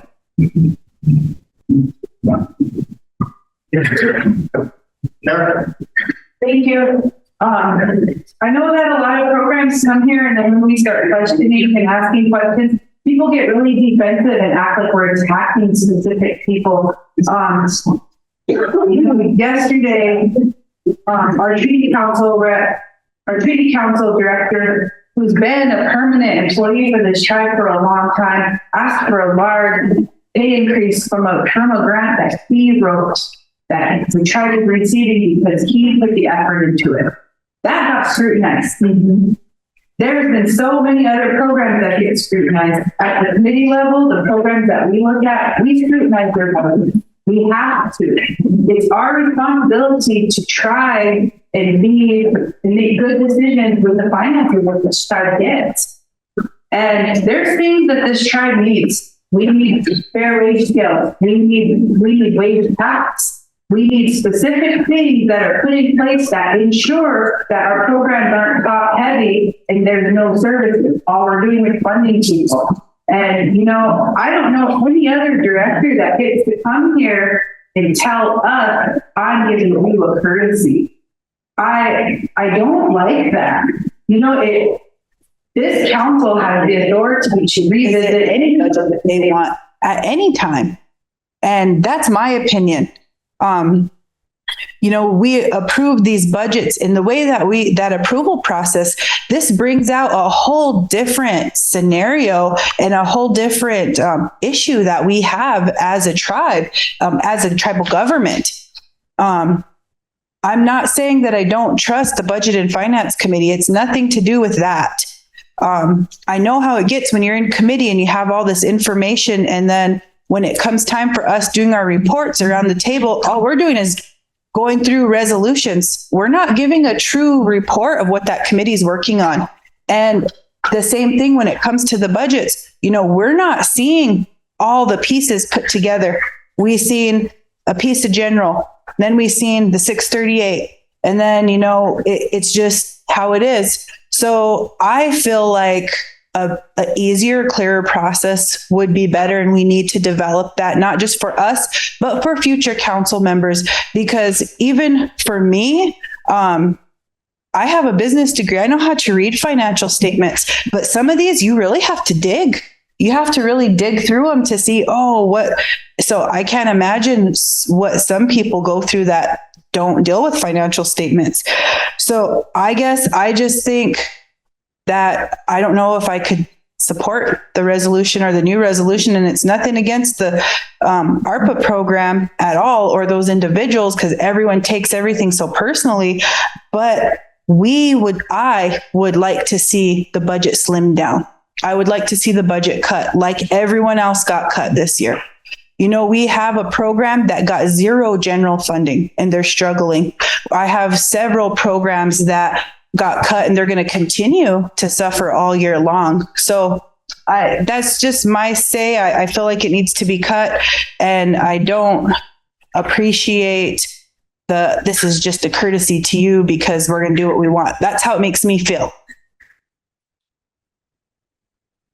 Well, we got a resolution in front of you. It's on the office. Had a lot of discussion. I didn't realize that it's already moved with federal state government. The only place it can come is from the budget, money that be on that office. So if you guys want to, you can take a 50% cut from what's presented here today. I think we need directly on the floor so we can discuss it.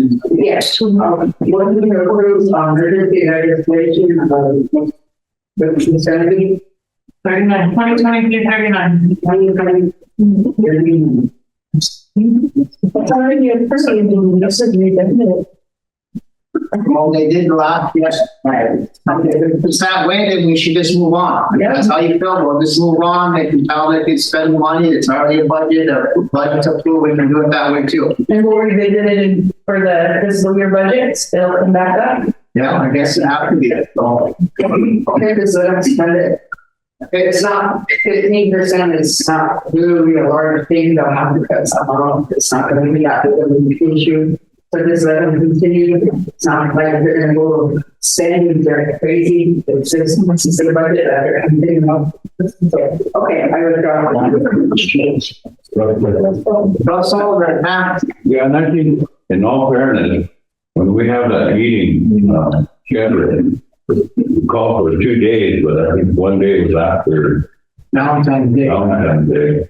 I'm not into Valentine's Day like you guys are, but I wanted to, kind of a soccer zone, they might not show up, somebody good that gives you fancy flowers. But I think we should have a discussion on that, so we have a clearer picture of where we're going to go. And so I wouldn't worry about employees not getting paid. Well, that's kind of what I'm worried. They're contacting me, and they're all worried about getting arrested and this kind of stuff. So we'll do revision on 15th. We'll make a decision on the 15th over the security, and we're still going to need them seeing on security, or we're going to use it or get rid of it completely. So yeah, and including our trailers, because for me, I kind of want to keep going, but they're paying for all the expenses when the building is cared for. And I want to make sure that our community have resources to be able to maintain that after we pull it back. Those things, I'm hoping that we have a discussion, be in consensus here on what we're going to do. But those issues will come up. So.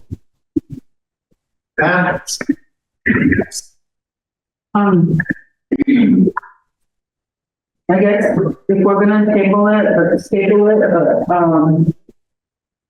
I think that Well, I guess my first question is, why did we not have council on the 14th?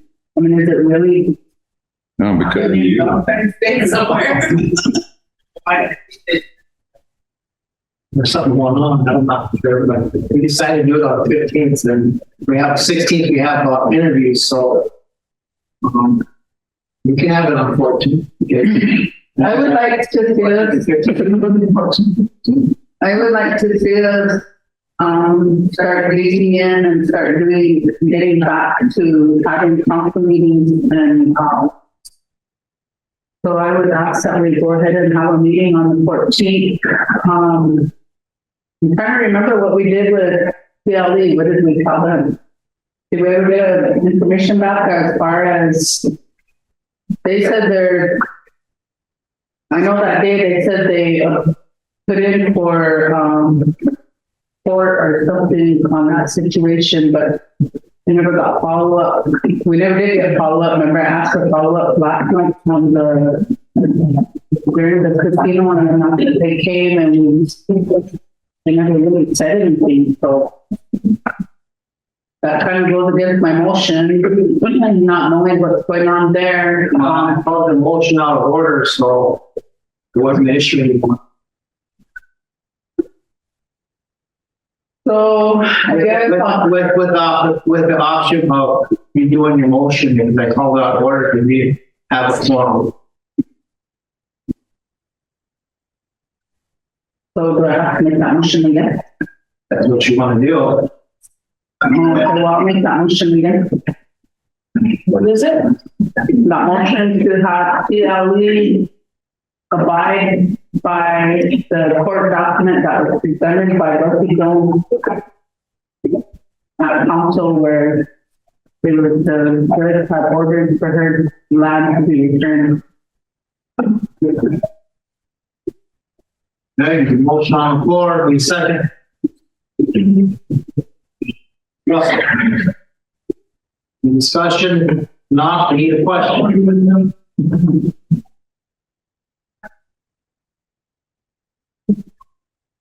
Damon.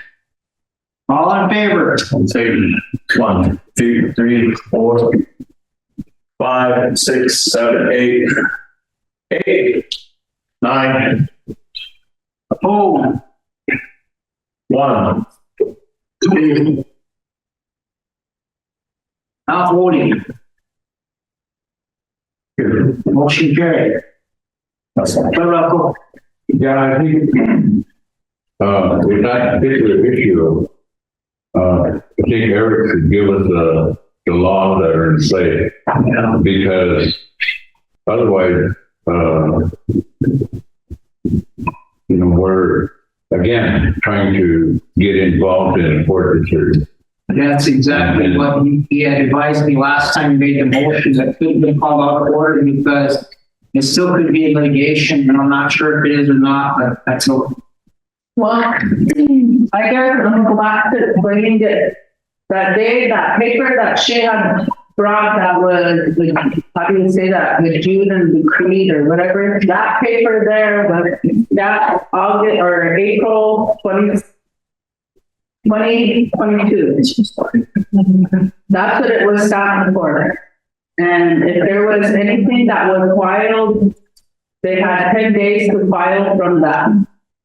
So if there was anything filed, then you would think that she would have not come here and asked about that. So that's why I made that motion. I wouldn't have made it if there wasn't the judge's signature on the piece of paper. Well, you made the motion that passed, so if you have to. I have a question. The original motion that has to follow up the next day, and we didn't follow up on the 25th meeting. What are we looking at for the 22nd or 17th? So I guess that won't be the next meeting. What's that? Trying to figure out, her original motion was 10 days after that to report back.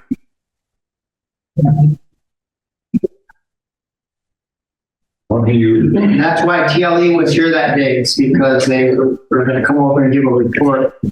But did you rule that out of order at that time? I ruled it out of order after because I ruled it out of order because I got a call from Mike Fredericks. He said he was not in the room. We didn't have a quorum. He left the room to break the quorum. So at that time, did you rule it out of order? No, I did. After the fact? After the fact, Okay. based on what he told me, so. That is on an application because we don't have a meeting on the 25th. Well, I guess on this motion, I'm not gonna go up to 10 days because, I think we all wanna get that out of the way, so the 14th is fine with me. We're not comfortable.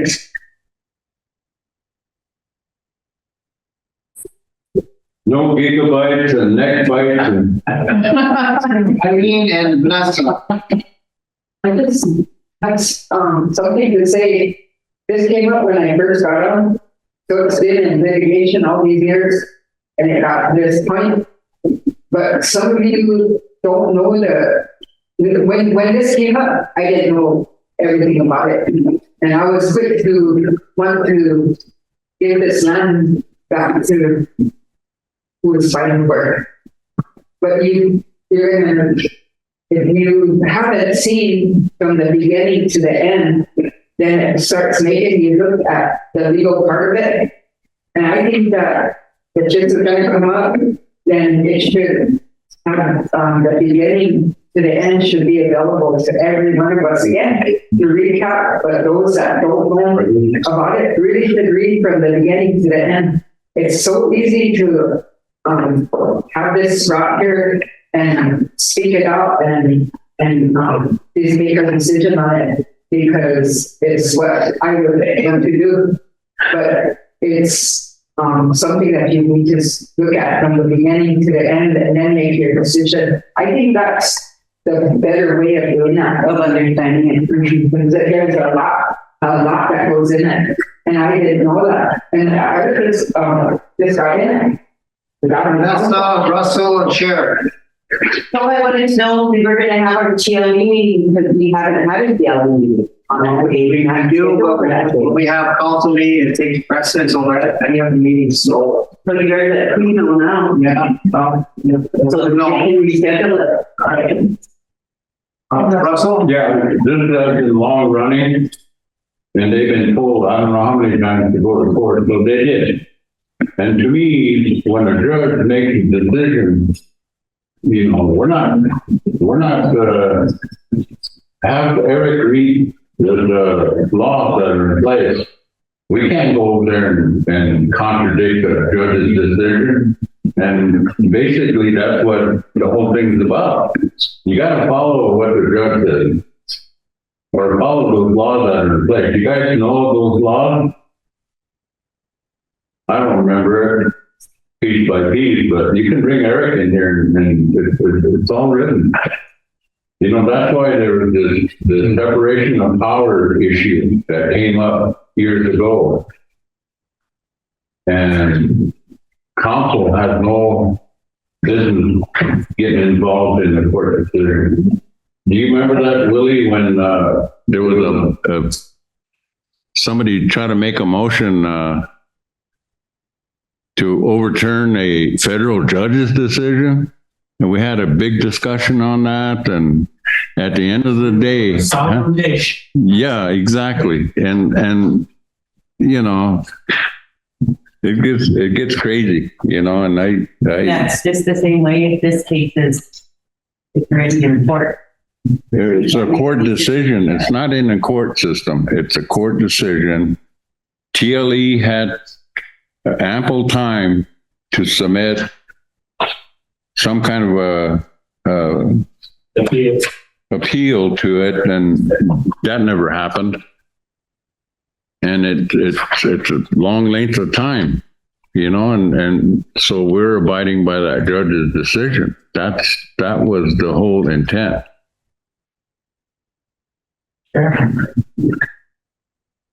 I think that, this is a TLE thing and it should stay over there. I don't think that this council should be getting involved in an issue like this. The last time that, we did this, That minute TLE came here and they wanted to present to them. We ruled it out of order and then sent them on their way. So there's a bunch of people here that don't know the whole story. And personally, I don't want nothing to do with it. I think it belongs at TLE. They have a board of directors and they can decide what's going to happen. That's why we put boards in place so they can make decisions and it doesn't have to come to this council floor. I still think that's out of order. Every council member has a right to come to the council and ask for assistance, and that's what she did. And, you know, if TLE is going to sit on it for another year, you know, we can't say, well, that's fine and dandy. You know, she wanted some kind of results. That's by that court order, you know, and so, you know, and again, you know, we heard tribal members coming in here yesterday. They have that right. We can't say no to them. And that's why we took that, or this motion came into play. Okay, let's move on to the next topic. So we have, guests here, we have Robert and I'm not Josephine Copeland. Okay, we heard it talk a little bit about the dog bites. That was on my report, in the green. I had the Attorney General sent out a copy of the ordinance, also the dog ordinance. Also got copies, hard copies here. I'll pass out, and I have a resolution that basically explains what we can do with animals when they basically bite people. So I told Robert asked to be able to come here today and talk a little bit about what happened in Swift Bear. Thanks, Robert. Yeah. Had our community meeting last night. The opinion was that something had to be done, but it was an ongoing issue since last year or 2 years now that these dogs have intimidated or attacked people. And it's not just Swift Bear, it's more Swift Bear, more the Creek. I imagine it's in every community. I live in a situation where I have people that live on the state side. I know that there was a resolution brought here by Kathy dealing with no destruction of any animals. The state side, from Lake County Sheriff's Office, they just point blank stated the state jurisdiction will destroy these animals. So I think this body, at one time, I remember when I was in your place, they brought this issue forward, and there was talk about creating a dog entity or animal entity to take care of dogs, cats, whatever. To police our communities. I know that at that time we never had anything on the books for any animals. We do now. We have SWA ordinance. Basically, you sign an agreement to live in low rent, state that you can only have one dog, one cat, whatnot. But you will keep them on a chain or in a fenced-in yard. Nobody has enforced, or no entity has enforced that ordinance or those bylaws for SWA. They were talking about, the unit members were talking about they didn't want to see these animals destroyed. They would rather see them captured or put somewhere where they could be treated right as animals. I know Kathy's been working at hard trying to get that established for your tribe. I think here at this body, at this time, when you have a little bit of money, you give them a jump start to create an entity dealing with dog or animal control. Get them off the ground, and then to keep funding them on an annual basis, because this issue was back, I was way back before 2005. It's going to be a continuing issue as long as there's animals on our reservation, and they're kept by our feet. So that being said, looking to establish an entity for animal control. Would be a wise decision now. Looking for funding, now that you have an ordinance, you could get some from the district, you have an ordinance from SWA, you can get money from them. You got there's a game one, and they can provide some money too. I know there's entities outside of this reservation that'd be willing to help organize and put such a entity together. If you could establish a group of people to do that and get it off the ground, we could probably get an animal control issue under control within the next 5 or 6 years. But my major concern is we've lost a community member to a dog attack. Point blank within our community. I mean, she was like walking home when that happened. The same happened just the other night. Last night, had a young lady walking home, got attacked. Luckily, she got it. The other one didn't.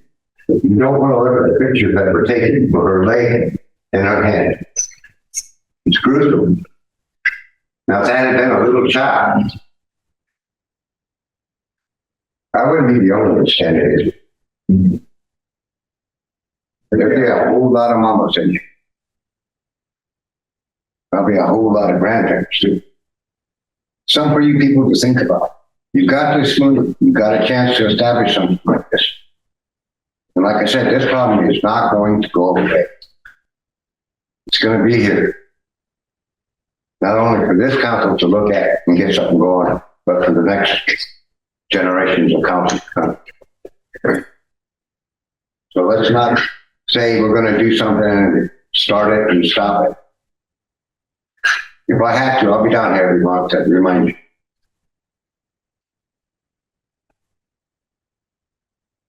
So that's all I have to say for me and my community. Thank you. Thank you, Robert. I passed out the resolution. I think that ordinance and that there may be more copies for the ones that didn't get one, but I think it's all kind of start up. We skate through it and familiar with the dog ordinance. We're doing some animal ordinance says. Got sent a picture of the dog bites, and I guess I don't know what direction to go as far as we always talk about who's gonna pick these up. And I think right now Kathy's clinic is a clinic. It's not really a place to take them, and it's not dog from type of thing. So it's back here again. I'm quite not sure how to. We go about doing that, what council wants to do. Part of the problem we got. But it's bad in every community, not just now. We get reports that they run acts out in countries and they're gathering again. When you get hungry, once they get bite somebody, they're always going to do it again. So that's they got us. Well, I would like them animals destroyed because they did that in our family where they attacked our little miniature pony. So my brother came and destroyed all the dogs because, they're going to keep doing it again. And they're going to attack people. When they attack people, they're going to keep doing it. But they taste the flesh, and no one stops them. So I would like them destroyed. But they don't do it to anyone else.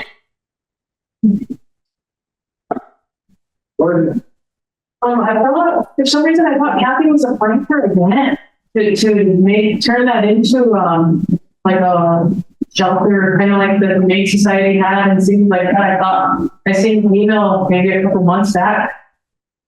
Was that or she not get it? I'm not sure. We're having the same problem in Upper Cupping housing right now. They're getting to some people's cattle out there. And they're carrying them apart, and I sit on SWA board. That's the only reason why I know this, and it's hard for even our board to control them because I don't know what my recommendation would be either, but to try to help the problem.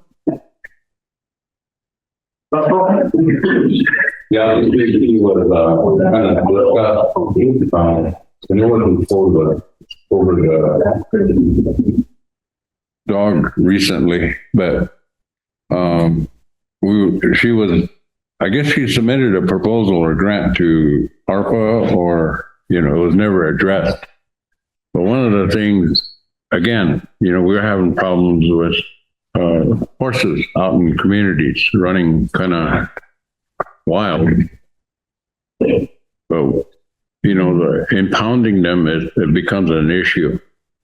And so at some point, maybe that can be addressed too. But with the dog situation, do you remember in Horse Creek or Swift Bear, that became a conflict down below. Remember, some of the dogs they know who the owners were and they kept them in the house. They didn't, it was like, it wasn't good at all.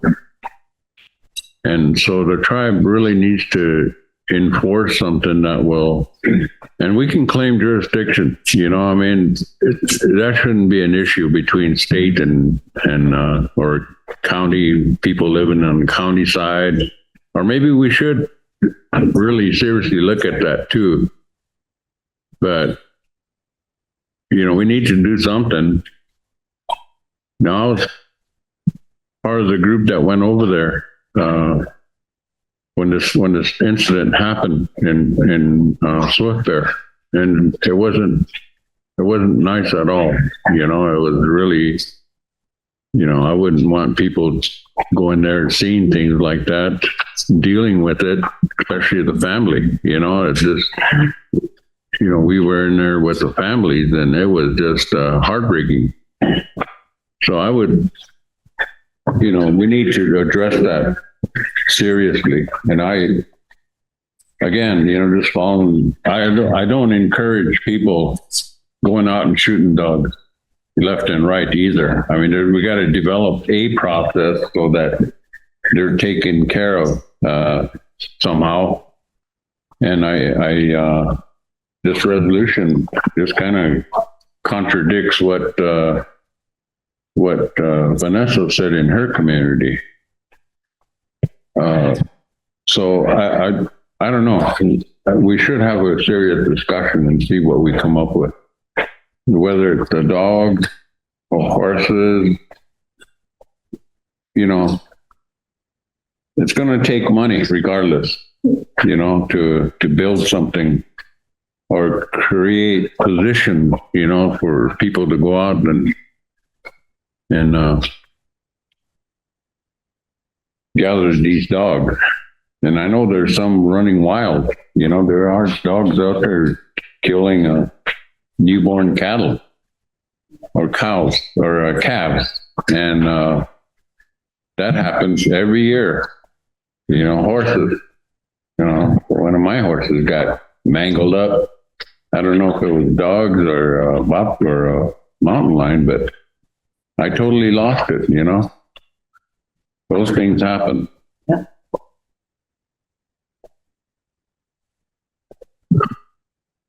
Yeah.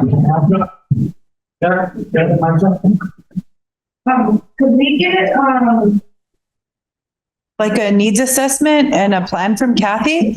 I know she's reached out to me several times, and I went to her building, and there's a lot of issues. There's a big piece of machinery that's sitting in there, but even then, like that side where they can put animals, so let's say we did a big roundup of all the animals, took them there, and spay and neutered all of them, and made people, be responsible for them. And if they couldn't, if they didn't have an owner, then we can try to get them out to be adopted out. But that building's a problem. It sits kind of lopsided when you go in there, and there's bats in there and snakes, and it was pretty spooky whenever I was in there. So I do know that there's a big need for that building to be fixed, and that building could house a lot of potential animals, has a lot of potential. And the clinic side seems to be okay.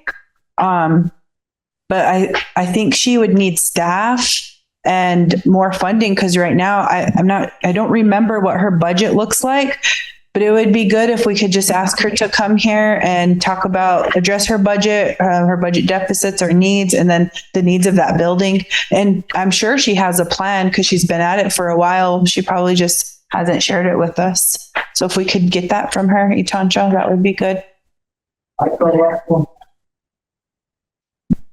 Yep. Sorry, I should just let you talk. I guess, that big machinery in there was donated, and it can create panels, metal panels. It's worth about maybe $250,000, and we took it, and then I gave it to Redco. So there was a young man that started working with that, but I needed a storage station. That place was open, and it's part of it's in a section where it needs a new roof. It needed a lot of work, and over the years I've been I realized that Redco's not going to even go there, and the players are all gone anyway. So I'm thinking about, and I talked to Kathy about that at some point. I will lease a building in Black Pipe, and I'll move it back there. So that big machinery is not an issue right now, because you got to do a lot of renovations on that building, and you got to have money for that. And so I'm in touch with Kathy on that, and I will. But it is a really interesting machine, where you can create your own panel walls out of metal and styrofoam material, and create it. It was developed by a guy in Texas, and he passed away. But it's a machine that can create these panels, and if I could afford it, I'd take it back to Black Pipe and develop something out of it, or maybe give it back, or put it out on a website for sale. It will probably be bought up real quick, but it's something that we're given to the tribe here, or given to me, but I went to the tribe because I can't do it. And so I gave it to Redco, but they didn't do anything with it. Well, they had that young man working on it, but he left. And then now the director, Wheezy has gone. So, I mean, it's just sitting there. So just to give you an update on that old machine, it is worth a lot of money. It just needs it. Yeah, I mean, and no. In her building, remember it's in. Yeah, but it's not taking a lot of space. But that's build houses. We're gonna build houses. Well, that's what I wanted. Redco, economic arm of our tribe, should have really jumped on that, but it didn't happen, So, but at some point, if I need to move it, I will. You can move it to my house.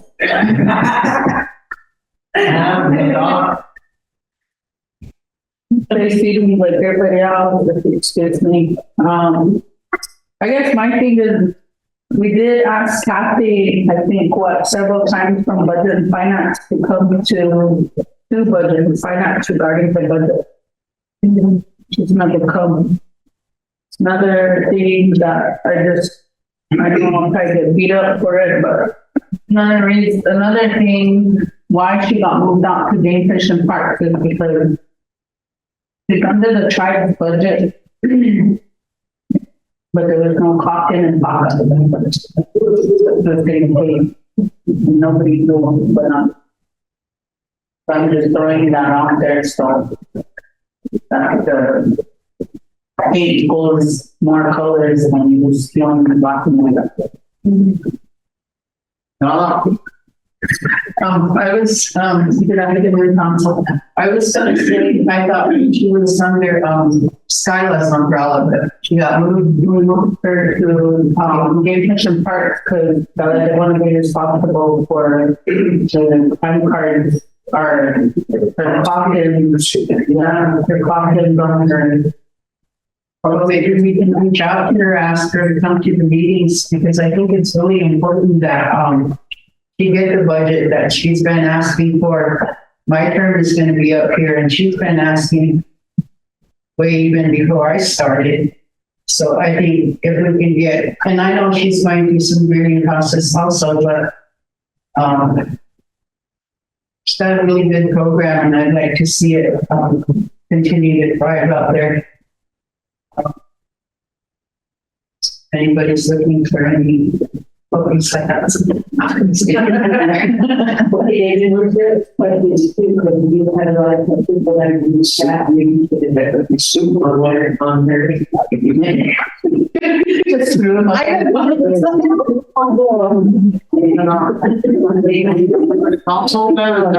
Council wishes to bring it to council, talk about, she did request to meet her. So we can bring her to council on the 14th.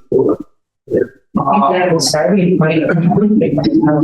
14th, and if you guys all, if you want to make any changes to the ordinances or stuff, like you guys got the ordinances, you got that resolution that basically says that they'd rather have them euthanized than anything. Read these, that's what it says. Still destroying them if they're not adopted and stuff like that, but they don't want them to talk, so. You guys still stand on that, and we'll just move on with, and then we'll invite her on the 14th to come and give us her plan. Michael, Eileen, and Donna. What did they do with the dogs that attacked that one? They were taking into their houses. The officers from here in Rosebud and Whitewood went to get the dogs. The family took them into the house and kept them inside. So those dogs are still within our community. I talked to the owner of the dogs. She will not surrender them. So they're still out. But last night, or another member in our community got dead last night. It was 2 days. Yes. Well, Monday was the incident with Miss Moran, and last night was 2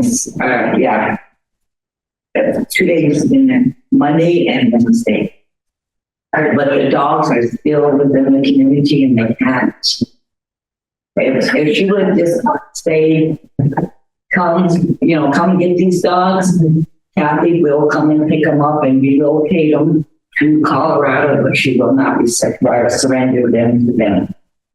Are the houses that the family that owns the dogs, are those housing houses, or are they housing? So would that family be cited for any of this, or can they? I'm not sure what the housing was. I know they're allowed to have so many animals, but I don't know what to. But you move forward with this on behalf of SWA. They told me you had to get statement from the individuals who were attacked, dates, time, location. You submit a report to them.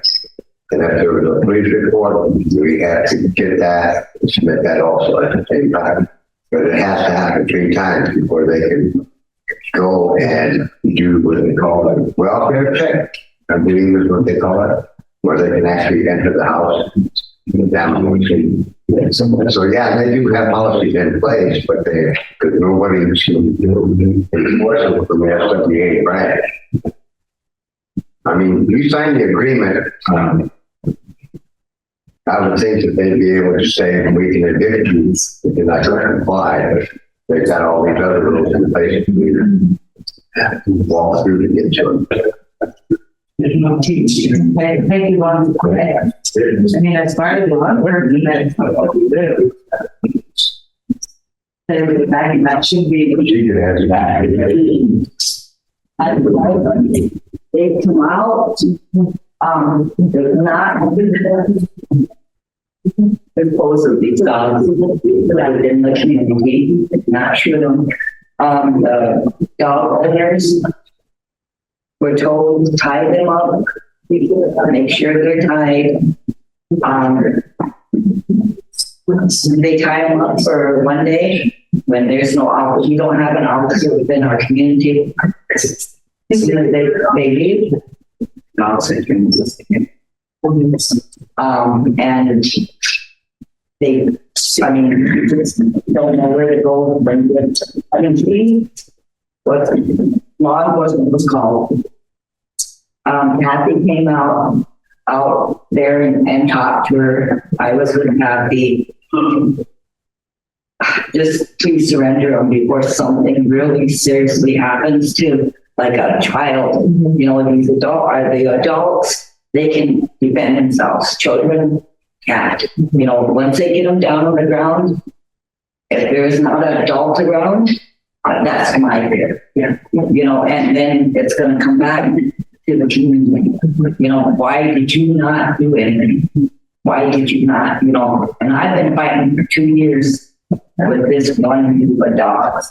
For 2 years on it. And I called housing, they told me, well, do you really live in the community? And I don't. So they couldn't take my complaint, is what I was a person. And I looked it over Robert. Robert was just right across the street. I said, take pictures, do everything that you can to show, you know, show everybody that they are not confined to a yard. They are not on a chain, and then they push it to other people. Well, that's your dog. No, not my dog. No, that is your dog. And it's just, you know, and then when we finally, this last one with Miss Moran, she called on him, I'll be sick, you know, and that could have been avoided. You know, it could have been avoided, but no one, I can't find anybody. I talked to everybody that I could, and no one will give me the hand, you know, and they just, well, you don't live within that community. But I am Vice Chairman of Swifter. That's why I am involved in it. So, I don't know. You know, I hate to see him down, but if she will even surrender those dogs, they will be taken out of state to Colorado and trying to yes, and then find a home for them that will have the time to work with those. The one that instigates the whole thing is a female dog, and it's unstated. Just had 9 puppies. So it's got 9 more puppies there with it. And I think that's why it's so aggressive, because she does have those puppies. But then the family that owns these dogs, the children, they don't want to be so. Yeah, you know, and Kathy witnessed that herself because she's seen a little dog get tore up right in front of her, where the kids sent them toward that little dog, and it just, so they're aggressive, but that's all that I'm Oh, thank you. yes. We have Eileen, Donna, Jordan. Sorry, we're going to ask what. I was wondering what the fix on that was. Okay, I'm just hoping that don't turn around and where they came and brought it here and tried to resolve it. At least we tried to do something about it. We have and so they're hiding for someone that they're looking for as a person. They can get aiding and abetting, and the animals are by danger, so it could be something in law and order quoted by animals that are in the same weight, almost in the same weight. It's a danger. Maybe that was actually thinking. Donna, Jordan, So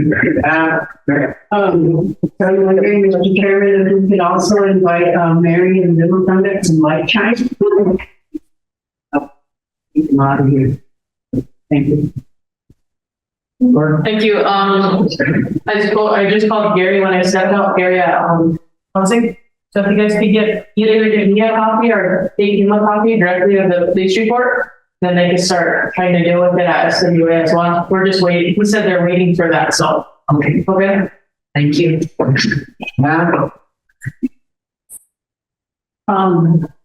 I guess my question, I don't know if you're law knowledgeable or whatever. My question is, now dogs, when they do, it's considered aggravated assault if it's human on human, but dog on human, is it still considered aggravated assault? I have no idea. They are. It used to be where, when all the ordinances came up and stuff, it used to be where if they bit somebody, they were automatically destroyed.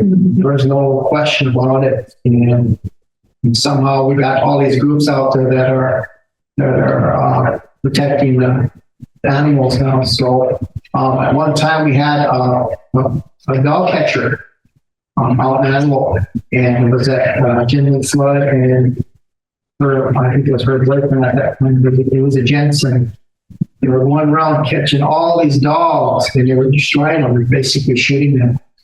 But we had Jack behind her. She had a lot of dogs, and she was always fighting for the rights of the dogs, I guess you would call it. But she called the National Humane Society, and pretty soon it became a thing not to do anymore. So, and my thinking is, yeah, I have two animals. I have a cat and a dog, and I treat them like they're my kids.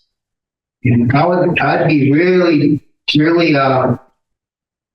bad if something happened to my dog. I let it outside, and when the big dog come over, and that's a little tiny thing. You know, something happened like that to my dog, I'd be pretty upset. And I wouldn't want something done.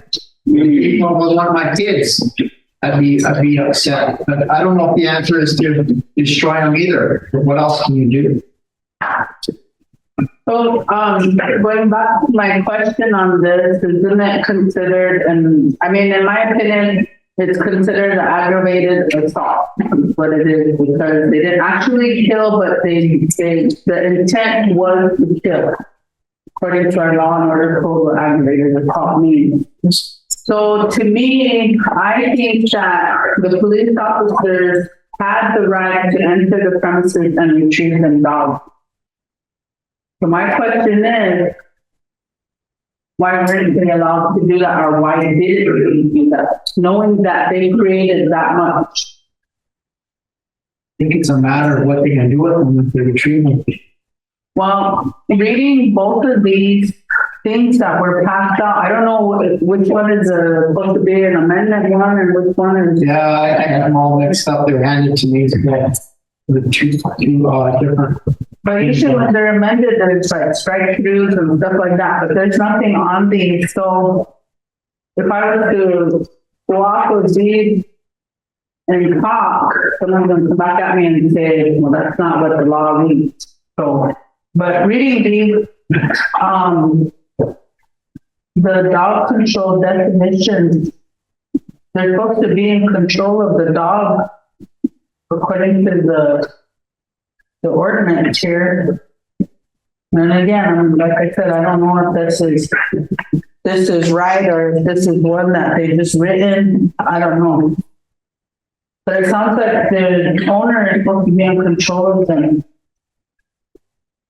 And in the old one or inside I don't even know if it's old either, but somewhere in here it says that the police are the one that are supposed to implement it.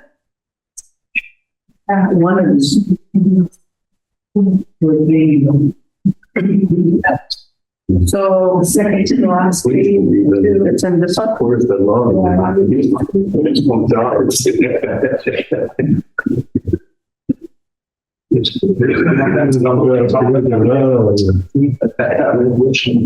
So I guess if you can't answer my question, can we have our tribal attorney come in? Please, we got a hearing. That's why he's all dressed up today. You had a hearing this afternoon. Oh, he was dressed up for us.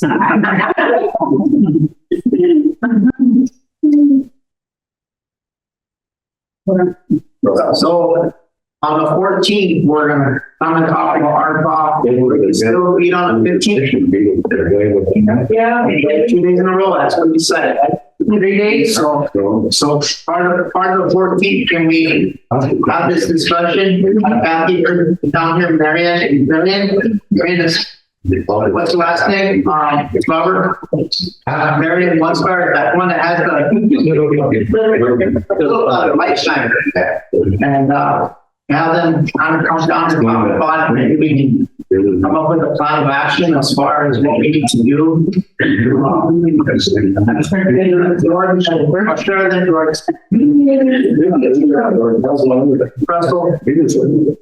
As far as this issue, I guess, it would be, I mean, you follow up with the chief administrator and the chief of police just to see what action they're taking on this.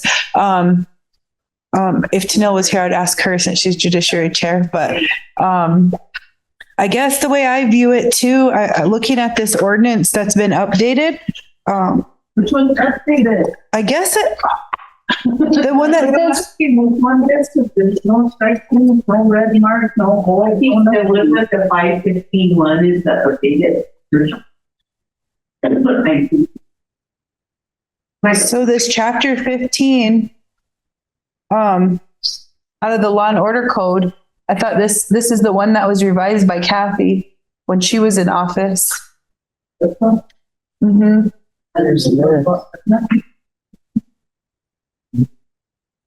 And then this is the same one that Lloyd sent us in the email. But in here, it talks about utilizing or having a dog pound, but we don't have a dog pound. And then in here, it does mention allowing your dogs to run at large is a Class C crime, and just them being bit is proof that the dogs were at large.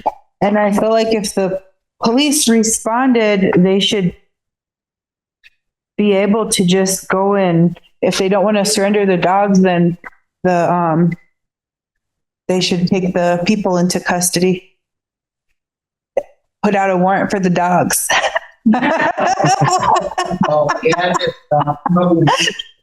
Just kidding. That's not serious. And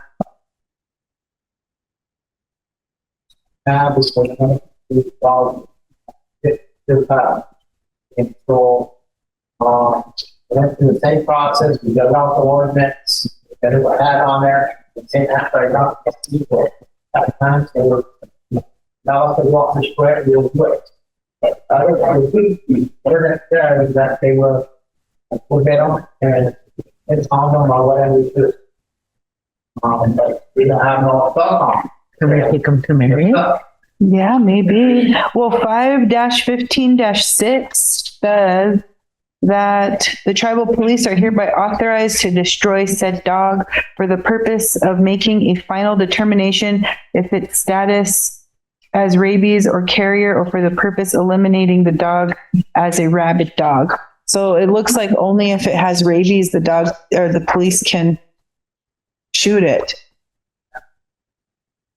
Do we have a place where we can create a pound? Yeah, the people live down there then too. Yeah. Okay. Well, right. And I mean, right now, maybe until we get a pound, I mean, see if Marion would be willing, because I know she takes some crazy animals in, but if she has. She does a really good job. I mean, she takes as many as she can. Mm-hmm. Yeah. She can catch them. Yeah. We should just do it. Maybe catch as many dogs as we can. The ordinance above, section 9-03, liability for dog bites. It says the owner of any dog which bites a person when the person is in or on a public place or on a property where the owner of the animal resides shall be liable for damages suffered by the person bitten, including medical costs, and then it states a fine on there as well. And I guess I'm just worried that the 14th is next week, and if we do this and they just had a dog fight again last night, that's 2. What if they're coming here asking us for help and they get bit tonight? So I'm kind of worried, like what Sherry said about how are we going to stop it? Because I just feel like if you guys are coming to asking us for help and we don't know what the answer is right now and somebody gets bit tonight, then it's back on us again. Well, that's the question I asked the chief last year, 2 years ago. What do I do? He said, tell the council to give us permission to go destroy them and we will do it.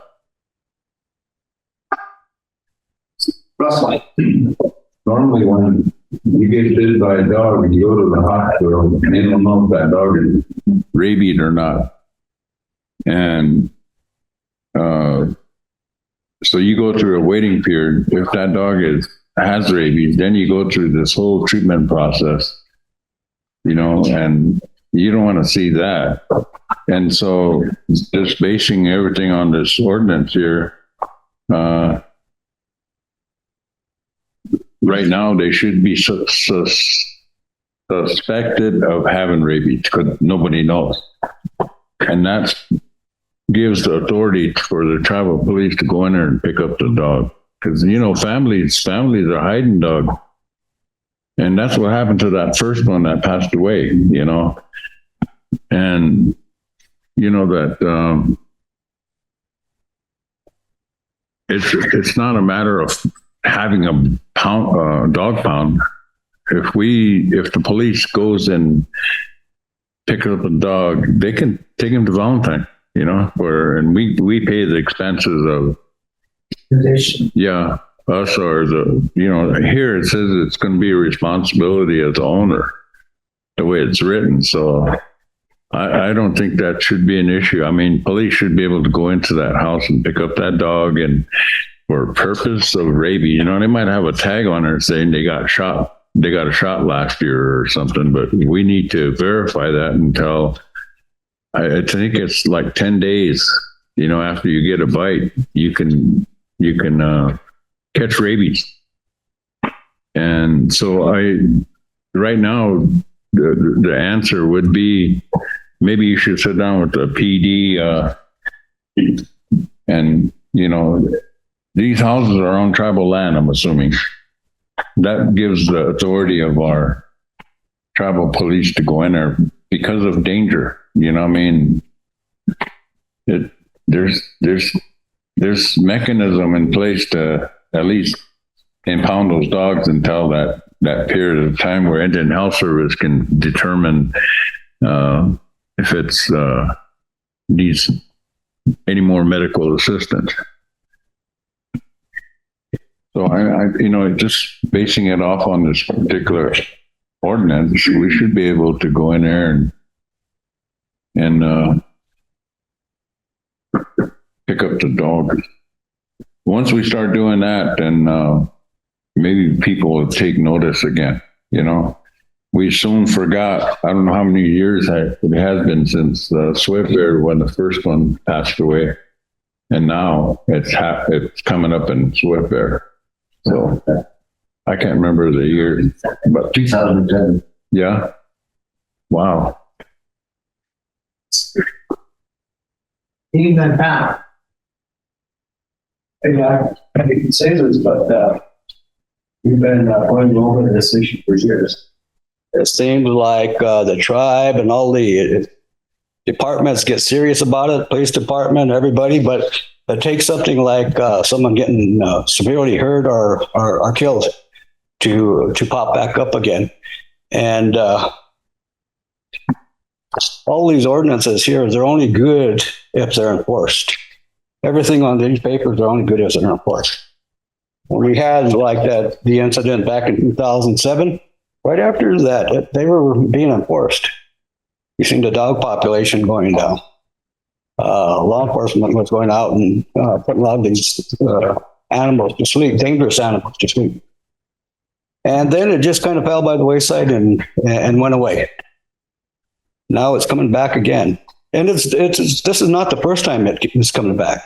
It's been going on for years and years and years, decades and decades.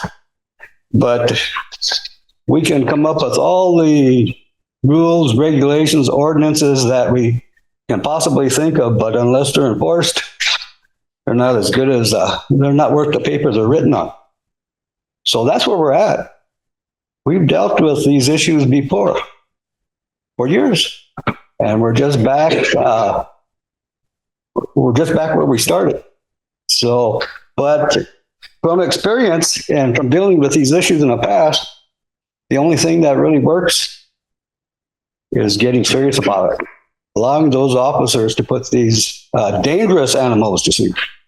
Not every animal that's out there is a dangerous animal. But like the ones they're talking about out there in Swift Bear, those are dangerous animals. And there's a lot of them packs running around in just about every community. Now, until we get really serious and get tough on it, again, if we don't, something bad is going to happen. And we'll be right back here saying, why didn't we get tough on this? And unfortunately, a life might be lost because of it. So that's something to think about. But we've dealt with these before. These same ordinances, rules. They've been here for a long time. They just haven't been enforced. Period. So that's where we're at. It's our decision because it got this far. So I think it's our duty to make a decision on it. Yeah. Yeah. Yes. I don't know if you know that Steve on the phone or what. But what I remember, I'm gonna go back. And I asked you earlier, how come the cops didn't take the dog? Why didn't they go into the home and take the dog? No, I'll get him on the phone and, you want to do that now? Yeah, because to me, I think for now, before the 14th, I think the only way to be, for their community to be safe right now is for them just to have to go and pick up some dogs.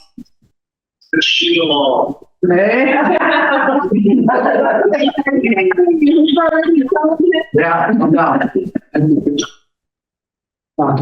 Scott, he's already talented. Say not this It's coming down. Yeah, it's coming down. Somebody's texting, but not me. All right, can we take a break? Let's take 10 minutes. Okay, we have a forum in the room, so I'll call us back to order. We'll have our chief of police down here and SWA director, Gary's promised coming right now, so we'll talk about the rules that he has to follow, but see, the discussion is over the dog bites in Swift where these dogs are being basically harbored in their houses and after they've biting people a few times now, and we're trying to figure out what we can do about them now. So this specific dog that you guys are talking about, we have numerous calls on there. But the dog ain't always there when we go down there. This ordinance that Lloyd sent out, it was amended.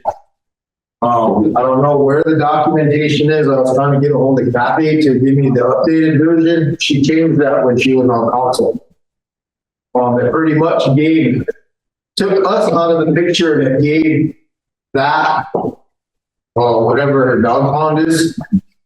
They're the ones that go out and do the investigation. We do the initial report. They go and do the background, make sure that the dog doesn't have rabies. If it's not, they detain it.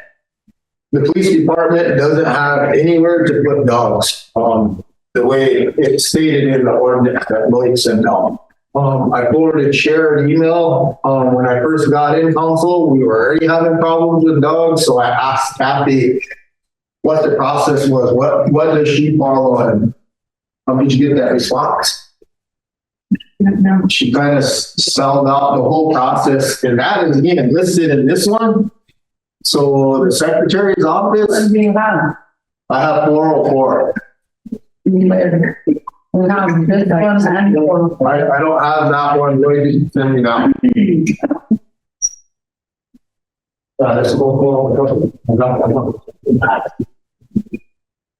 According to this ordinance, it puts it all on law enforcement, and it does give us the right to destroy.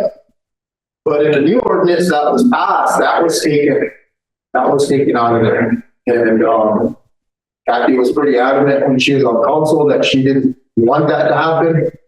But it's getting to the point where she doesn't have the space to keep dogs, and we definitely don't have anywhere to keep dogs. We can't afford dog food. Either that ordinance needs to be changed, or if we go out and shoot on if that other ordinance is in place, we would be violating law. That's why I was asking earlier, okay, so this is the ordinance that's in place right now. What is this? Is this the amendment? Just handed to me, so I made copies and I don't know what it is. Because according to this one, there's the chapter 15, dog control and related crimes. That one there, it says the shelter maintained by the tribal police for the purpose of securing and caring for any dog found at large within the boundaries of the Rosebud Sioux tribe. That falls underneath number 12, nuisance animal, any dog that is repeatedly at large and A, molest, passerbys and passing vehicles, B, causes a threat to vehicle traffic. And then on page 3, that's where I found the dog pound, the shelter maintained by the private police for the purpose of securing and caring for any dog found at large within the boundaries of the reservation. And everything inside this reverts back to the police department. So that's why I'm asking which one are we supposed to be asking him questions on? So there was another document when Matthew was on here, when they opened this dog shelter, that was all changed. And I don't know where those documents are, who has them. So I knew that because I was on council, so I asked her specifically what the process was that she followed and what she follows. And I forwarded the response to the sheriff. What she gave me. So the way it's supposed to be now, I think if something happens like this, they're supposed to go and get the dog, the animal, they impound this for 8 days. After 8 days, they can destroy it. So where are we going to keep on? You'll disappear.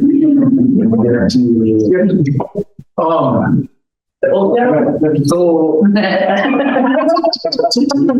access in there, we'll use it. So the whole purpose of Kathy's program was to specifically deal with these dogs. And she came here a whole bunch of times, and I've been saying we had a dog problem for 3 years, ever since I got up there. And if you look at the email that I corresponded with Kathy in reference to this, because I was trying to figure out how we could deal with it. But no funds were ever put into Kathy's program. And then, and this is just my recollection of what happened, there was 170 some thousand that was put into that program. And then 2 years ago, none of that money was expended. And I think the tribe took that money back. But she needed money for upgrading that building. She needed money for cages for dogs that were impounded, dog food, vets. She had a whole budget in there. The only 2 councilmen I see here that would remember that is Russell and Lisa was here.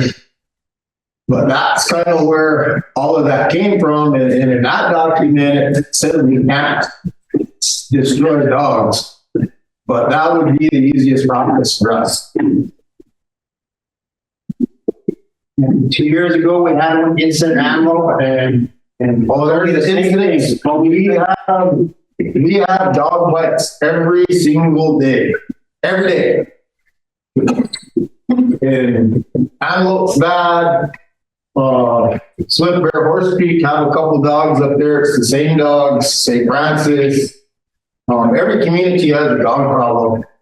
I mean, you can go to any local elementary school and see how bad the problem is. I'll stop. There's dogs everywhere, unleashed, untagged. Those dogs that all stopped before I came down, they were barking at someone walking in, an elderly man. Should have recorded it. We have Russell, Steve, and Sheriff.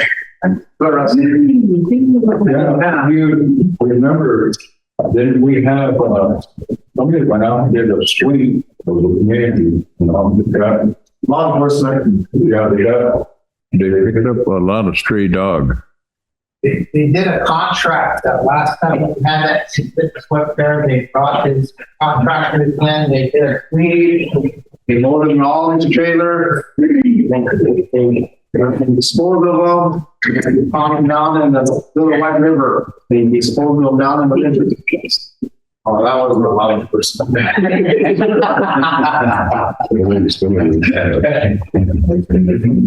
So those guys even came to me, go ahead. Yeah, when we say and common and everybody can't we take them to like Valentine's stuff. You can, it's pretty spendy. I mean, we can, somebody's gonna have to put the bill, according to the ordinance, the owners are responsible, so we need to put the burden back on them. But we shouldn't do a contract with them to say that, I hate to just leave it alone just simply because there's no, So I talked to the director of game fish this morning. They really don't want oversight over this dog pound. They don't want to be responsible for dealing with dogs, I guess. And we have the authority to destroy them. We destroy them. That's not a big deal. Some people will say it's not mine. Go ahead and dispose of it. Some are going to throw a fit. And I'll be down here asking you guys to treat someone's dog. Yeah, some of those dogs were taken someplace and they were given away. They weren't destroyed. Well, there were some of them that were taking the light shine. That's like Marion. Marion has light shine, and I don't know what Kathy's is called, but they went together and they went from community to community and got dogs. But those ones that are wild, you're not going to catch those. An antelope has a lot. And kids walking across between antelope and SGU, people get attacked, they get bit, nobody knows whose dogs they are. Cases like that, I always report to Scott. Prior to that, it was Rodney.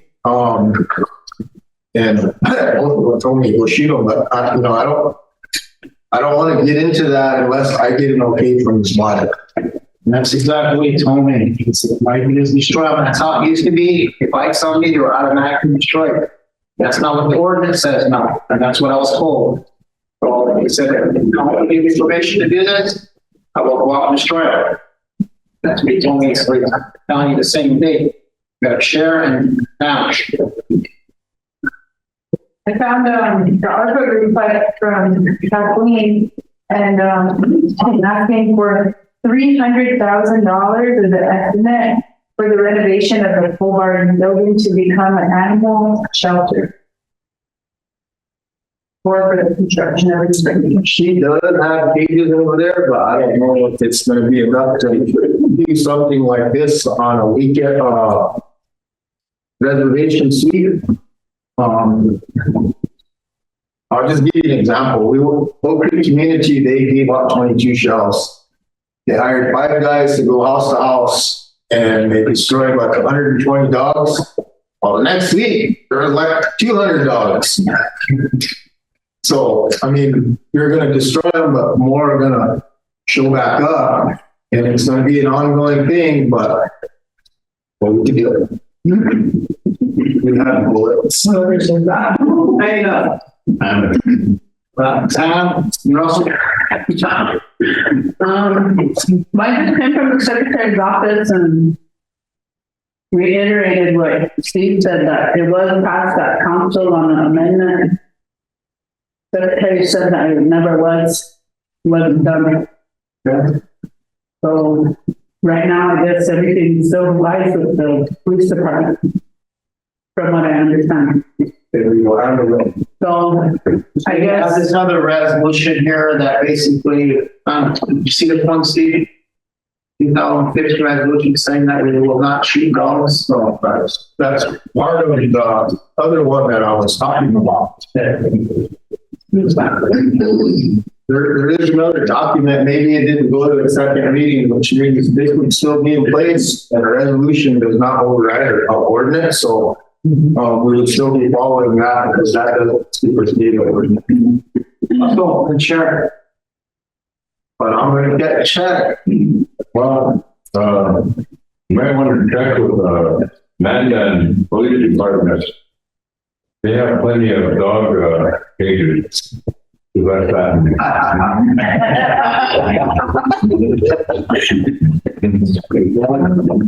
Sure.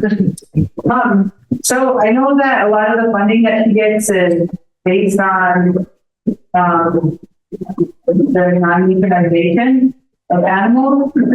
However, how does the tribe stand on that? Counteract what her causes. I guess I don't think that it does. Because if the tribe doesn't adopt that or follow that resolution or rescind that resolution, or if we don't have to abide by it because the ordinance supersedes it, then her organization doesn't necessarily have to follow suit with that. She could. So what she told me, the only time that a dog is destroyed when it's absolutely vicious, like it has to be a last resort. That's kind of what she told me. I guess I just don't see how the tribe will let her receiving funding individually. Steve, yeah, Steve knows that we've been over this over and over again. It's always been about how many years. Yeah. And like I said before, but and like you said, the resolution doesn't supersede the ordinance. And the other thing on the ordinance, and that was my main question I was going to ask Eric, is right down here on this chapter 15, it says history, it says supplemented by ordinance 0404. I'm going to ask them what that actually means. I mean, is it just in addition to chapter 15, or how much weight does it hold? And that question, but I think that's probably a question for Eric, but he left the room. Now, that kind of what he had asked earlier, was that amendment 404, is that what it is? Yeah, it's actually on here, it's got supplement. Doesn't have amendment, it's got supplement, and that's the question I had for Eric. What exactly does that mean? Is that just a supplement? Does it hold any water? When all of these changes happened, the changes that I was talking about, that's how they got put underneath the fishing parks. When she moved over there, nobody really wanted to be a part of the dog impoundment. We couldn't handle it, but the council put it under fishing parks. And I sure thought that document was passed, the amendments to this. I don't think it was a brand new ordinance. I think it was an amendment to this one. Yeah, they don't have anything on file. Apparently it wasn't that, according to. I tried getting a hold of Kathy. That's really hard too. Yeah. So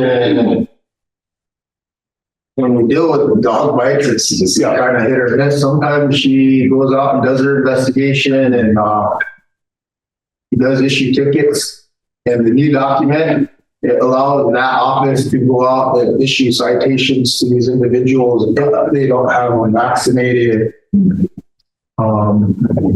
Papers to them registered. What I gathered though, with that sort of simple place, is when all this investigation is going on, more people are getting bit. And so the problem continues. And maybe the investigations are too lengthy. I don't know, maybe it takes some time to get out there. But in the meantime, the dangerous animals are still out there on the street. Well, the other thing is, people hiding their animals after they have attacked someone. I read a section in here where it's got harboring. Like I know in law enforcement, they have such a thing as harboring a fugitive. And when they say harboring a dangerous animal, to me, that basically means the same, and it's punishable up to the, or it's considered a Class B offense. So I guess what we're getting at is we're having the same problem with that too. So, and we're looking for a solution. We need to consider an emergency declaration to deal with the problem again. So in a specific situation, this is like unique because we know who the dog owner is. And 9 times out of 10, though, you ain't gonna even find that dog. They're wild. They just run all over town, and every once in a while you'll get somebody who has their dog in their yard, fenced yard, it gets out and bites somebody, but that's far and few in between. Well, I gave an individual a ride just the other day, and I didn't know that before I knew about this incident here. And he was coming from Swiftbear, and he also said he got bit by some animals over there, so it's a dog. So, and then this comes up. So my conclusion is that there's a problem over there. Probably, like you said, reservation wide again, if there's that big of a problem on animals. But my fear is this. My fear is this, and what we need to avoid is a situation that happened like back in 2007. Now, if this happens to a small child, it's not going to be good for any of us, especially that family that it happened to. So we're looking for a solution here again. So I asked that question several times down here, and I didn't get permission to. If you want me to go out and destroy them, we'll go out and destroy them. There was an incident on, where was that last week? Up north. Where Rottweiler and a Mark Rottweiler attacked a little kid. The mom went up there and threw herself on the kid, and she's still in the hospital, and the kid died. So that could easily happen with this dog here. When we go to the house, it's always in the house. Once the incident happens or they know they report it, they probably grab it and put it in the house. And nobody has fences. This ain't just a law enforcement issue either. SWA has ordinances, but they're probably overwhelmed. I mean, everybody has multiple dogs, horses, car bodies. That's all in the housing ordinance, but we don't make any of that enforceable. And if we do, that's fine. I'm sure someone's gonna take that over for it, or get in trouble. I guess I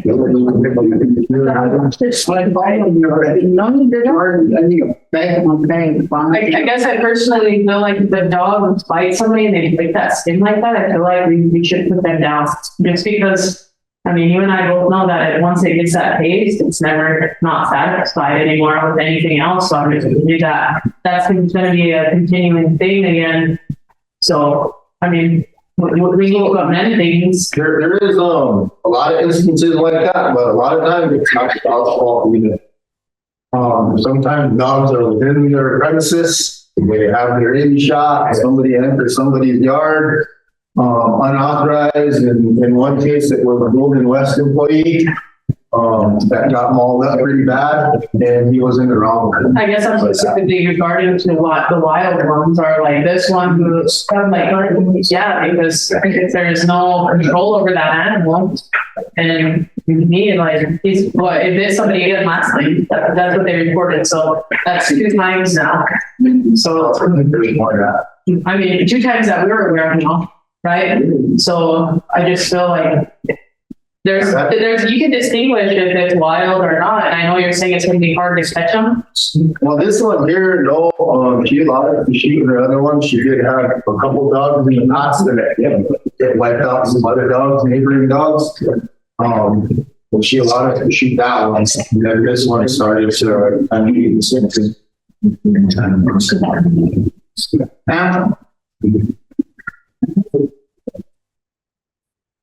So, Going back to the ordinance and resolution and whatnot, to make the community of good feel safe, what's the possibility of you guys is going after that now? There's someone up right now. I don't know, I didn't see it in the logs. I don't know if anybody called me about it last night. Some clear with that.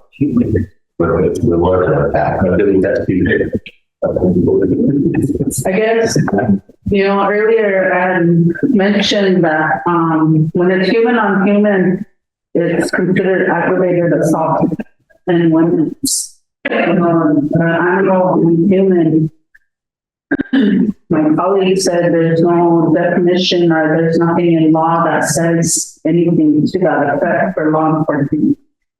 But either way, it's still some sort of an assault.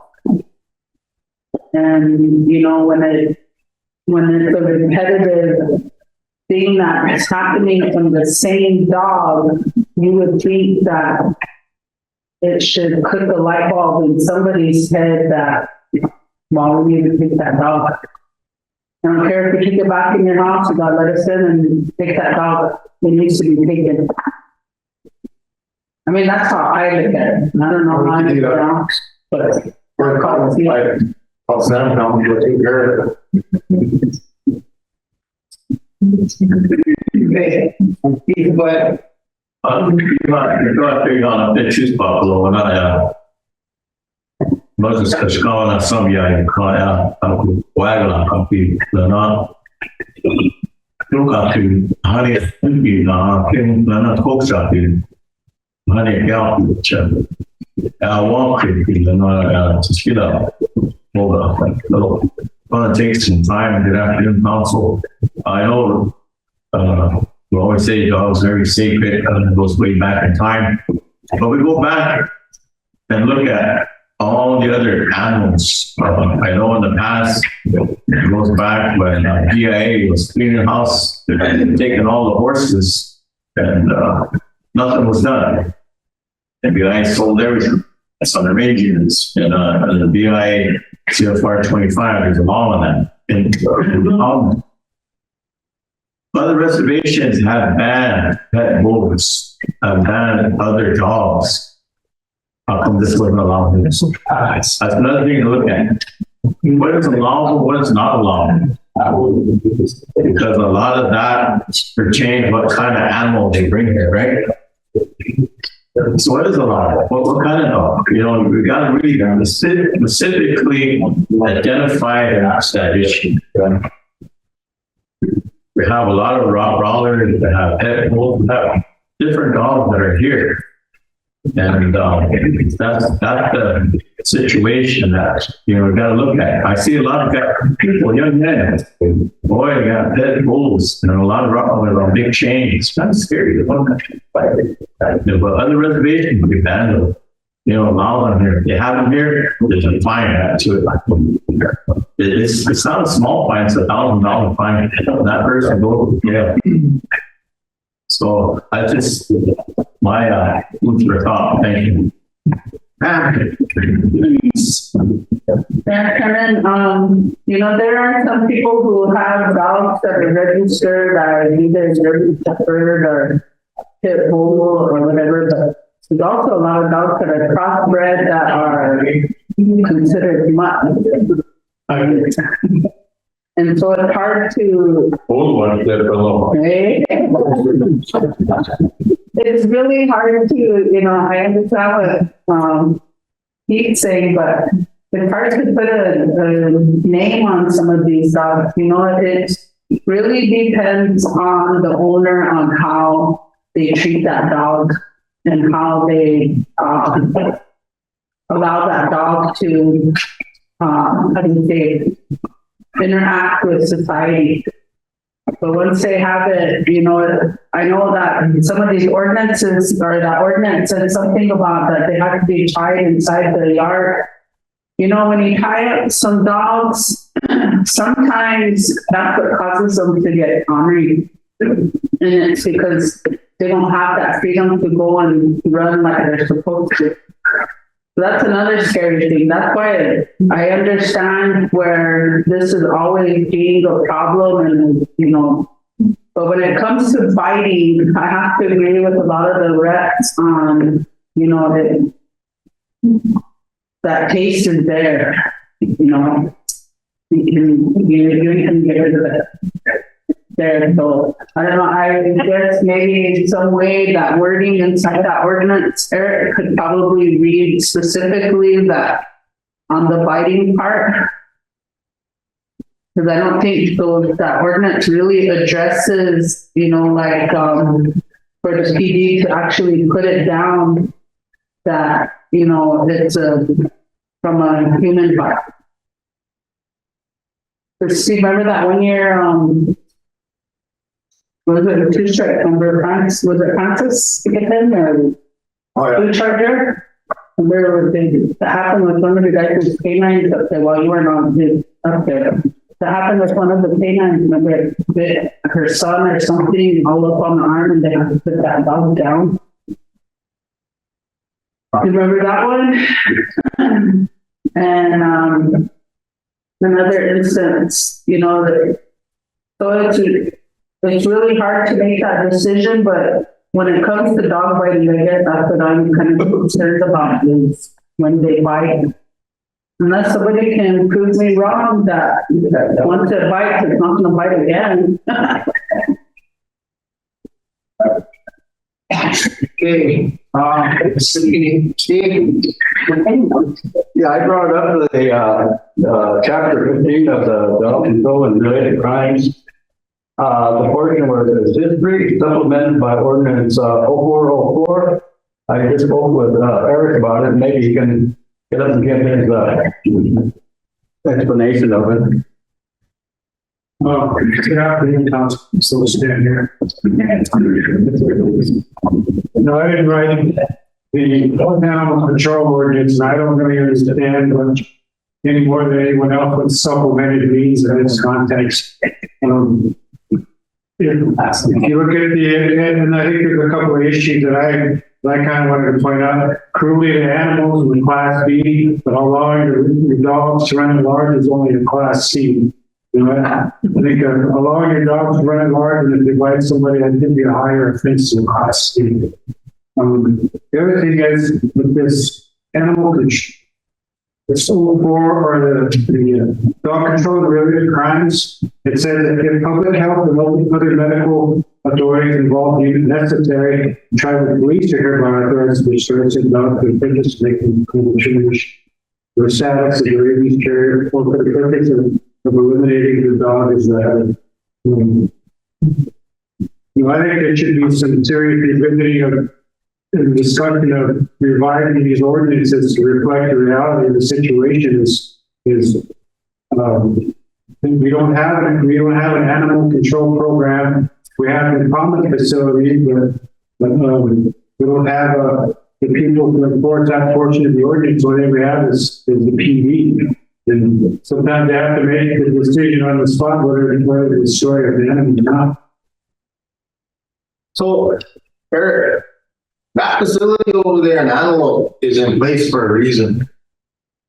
Either we didn't keep records, we didn't follow through here with this body on that, or something. But when these amendments came to this and this resolution was passed, everybody wanted to go out and shoot dogs at that time.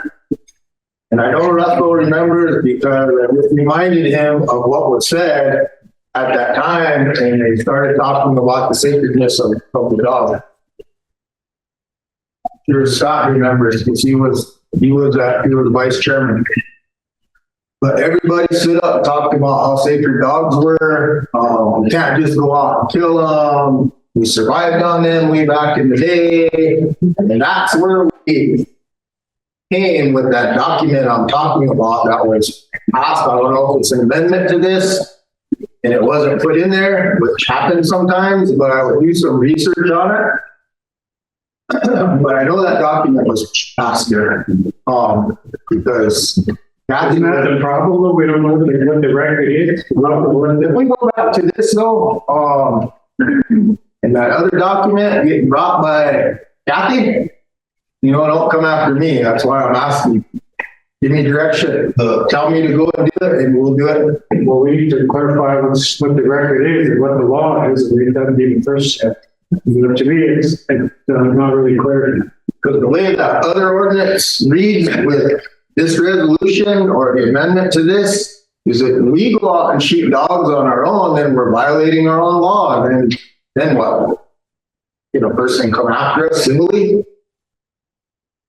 Through the contract? That question has come up. Yeah, I think the procedure, whatever it is followed, the person might have a claim for a dog that was destroyed and outside of what's the procedure established in the ordinance.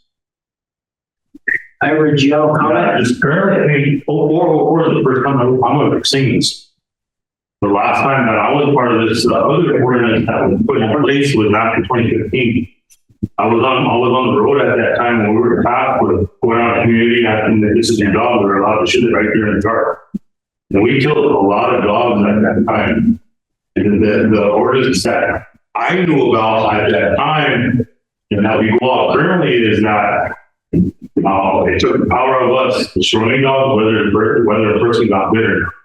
Prior to that, if the dog bit somebody, load your dog or take out and shoot it. That was our strategy, that was our take on it. But that ordinance that nobody knows about, nobody can find, it took that power away from us, and it brought in light, shine, and the other part of it. But also in that ordinance, at the time when it was passed, there was no dog power. But now they have that building owner. But also, part of that ordinance was the tribe was going to fund 2 dog catchers within that ordinance. That never happened. So before, that's my first time ever seen that. And the problem is that we don't know what ordinance we're going on. The PD was under the assumption that we're going off of the one that incorporated that Chinese department for shooting powers of the way. And it was always addressed. And when it comes to these dogs, at the time when we were tasked with shooting dogs in the community, guess what happened? Everybody kind of their dogs for that 1 and 2 weeks. But it came here because people were here complaining that cops were shooting their dogs, they were shooting them just to make them. That was the order that we was given. We did it. And then they took our powers away, and that's why that supposed ordinance was passed. But how it's not here, and you guys don't know about it, and my first time seeing 0404 is really, really crazy. So one other thing before she starts talking, about the Iver. So you say you've never seen 0404. Okay, so what other laws have you not seen that are inside of our law and order code? The law and order code is specific, and I've seen the law and order code as far as that. But the specific within the whole 0404, if it's not in the code, it's not, we don't know nothing about 0404. 404 is the law and order, under the law and order. It's the ordinance. So if you see it under these specific codes, 555. So wouldn't the PD itself have a copy of this one that you've been going off of based off of 15, resolution 15? Yeah, we did. We do. Do you have it up there? I do, but it's really outdated, and I called down here for another one and said we had to pay $300. And we came to the Budgetary 2 or 3 years ago, and we said, this ordinance was passed before the horse, the cart before the horse, because we didn't have nothing established within that ordinance that was passed. But going to my knowledge, thousands today that was never passed. This is what the enforcement in place. So if you have that paper, can you get us a copy? Yeah, try it. I was looking for it right before Scott called me. So there was a lot of specs with that new ordinance. I want to see it right now because that's gonna dictate what we're gonna have you do. Either you're gonna go and shoot a dog, or you're gonna. Or your attorney said we're going on to this one. But see, if you guys are claiming that you guys are going off of a different ordinance, he needs to see that. But we didn't find that. That took our capability of shooting dogs. Well, it was probably a council body of different people. Yeah, yeah. Like I wasn't sitting on there, so I don't have no knowledge of that. That's why I'm asking to see this black and white, because Secretary's office is saying that there's nothing in place. There has never been nothing passed, but when Steve was the conference, he adamantly remembers that there was something passed. So somewhere is a paper that's floating around that we don't know about, and that's what's gonna help us make a decision here, because if we go off of 04 back here, and 15 is supposed to have been passed and it did pass, we're violating 15 and doing 04, and we're in the wrong. So that's why I'm saying, if somebody has a paper copy, show it to us so we can make a better decision. So can you run up and get that real quick? Try to buy that. You can look at my joke shop file.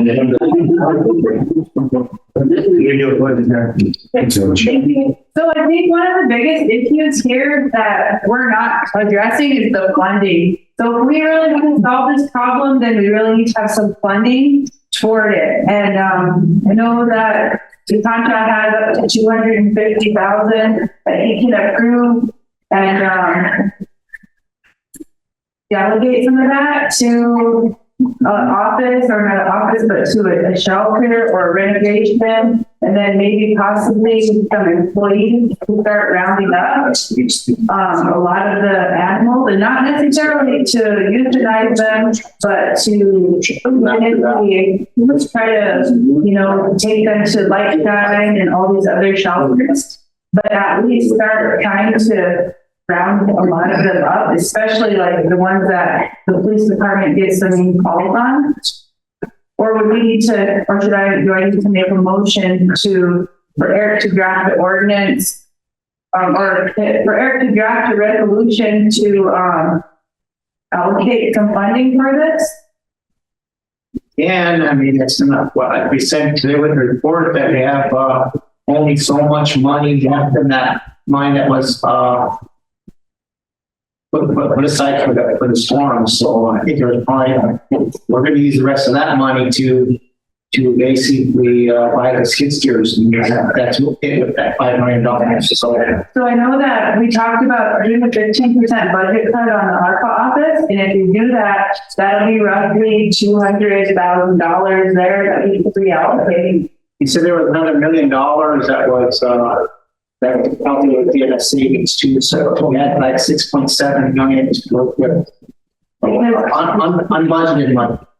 I know that there's a lot of proposals that were submitted through ARPA, and I know there's a lot of need out there. But this is one thing that's affecting everybody's communities. And there's not just like dogs getting that pack mentality attacking people, but they're cannibalizing as well. I mean, I've watched dogs in a specific community I won't name munching on another dog, and it's gross and bad, and that creates another problem. I mean, mad cow disease started from cows eating cows, and it's something that we really need to address. And if we really want to fix this, then we need to put our money where our mouth is, and that's all. There was money that was in there and it wasn't spent. But I wanted to say something. Right? The council took it back, so it wasn't getting spent. I think it wasn't that far. Over 150,000. But what I wanted to say, in reference to what Ira was talking about, I would like to see some documentation of how this clinic, I mean, it's a clinic now, I just found out, I didn't know it was a clinic. That specific program was brought about when that lady got killed in Horse Creek. That's where that evolved from, our state fair. That's where that evolved from. That's where these guys were given the authority to go out and shoot dogs. How Matt messed that up. That's how it got stopped. But, there's a lot of processes that aren't being followed, whether it be by the program or whoever. But if it's a pound, it's a pound. If it's a clinic, it's a clinic. There's a big difference there. If it is a clinic, why is it under game fish and parks? I mean, there was a reason why it was put under game fish and parks at that time, but if it's just a clinic, that really doesn't have anything to do with game fish and parks. Doesn't really have anything to do with but game fish and parks have oversight over it right now. No, because the animal clinic wanted to utilize tribal dollars. When did that change? Made it, that had to change back in, when did I get on? It would have been during that, before I got on. So I'm going down. This 23, so it would have been what, 2019, somewhere in that time is when it got changed. Because it used to always be funded at $450,000. That $450,000, half of it came from TLE and half came from the tribe. But it was never being fully spent. And the specific funding that was idle to that program and it spent, so it's getting back. Russell? Yeah, we can talk it to death and nothing will happen because of not having documentation but the immediate problem right now is we have a community kind of in crisis mode. And I think we took some of those actions back then to do something immediately after that young lady got killed. And, you know, we can talk this to death, but we need to get all the proper documents in place. And, you know, I don't like having funding something without paying the budget. You know, if you did committee budgets to Martha, we never went through all of them. I think we covered 14 of them, and that was it. And so, and we are on the funding period, you know, and we're not ready. It's just funny. But anyway, I took that to this guy yesterday. Anyway, we should, on emergency basis, we would, this current issue. You know, we're hearing that the dog has owners. They know who the owners are. And they take the dog back into the homes and hide them in there. Like police or anybody out and about. But then they turn and lose the pump, they're out. And that's why you were called it, you know, because from what I'm hearing, they live in a house, and you don't want to go in there and break doors, give it all, you know, and you guys could have peace in those ones, or you guys could have entrance into those homes, you know, you as overseers of that. So that's why you were brought in, and I think we need to deal with the immediate issue. And, you know, when we're going to get into some budgets, and, you know, we need calendars. And if it's going to change direction, then let's all be on the same page. So in this specific instance, we're having officers go up there. We're not going to destroy the dog. We'll get a hold of Lightshine and have them keep it. So I have 9 puppies. I don't know how old the puppies are or what, but we just take the mom, then you're running into another problem, and it's going to allow that family to probably complain. So we'll take it into Lightshine or Animal Clinic and keep it over there until they can get rid of the puppies and they can decide whether they want to adopt that dog out somewhere else or destroy it. That's kind of the process that we follow when there's a dog bite. So that's what we're going to do with this one because of the puppies. Was it just one dog or what? I thought it was more than one. So they have another dog. One we destroyed already, and they do have another one that's a pit bull.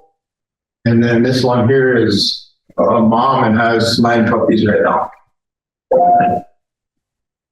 Anyway, going back to the comment about mud, you know.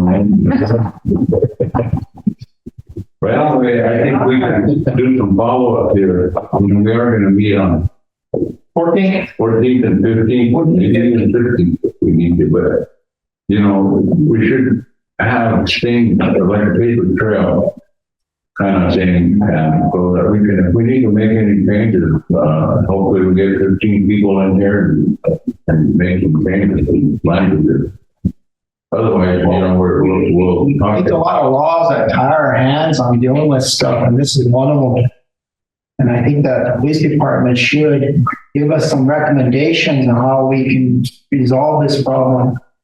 We need to amend it. We have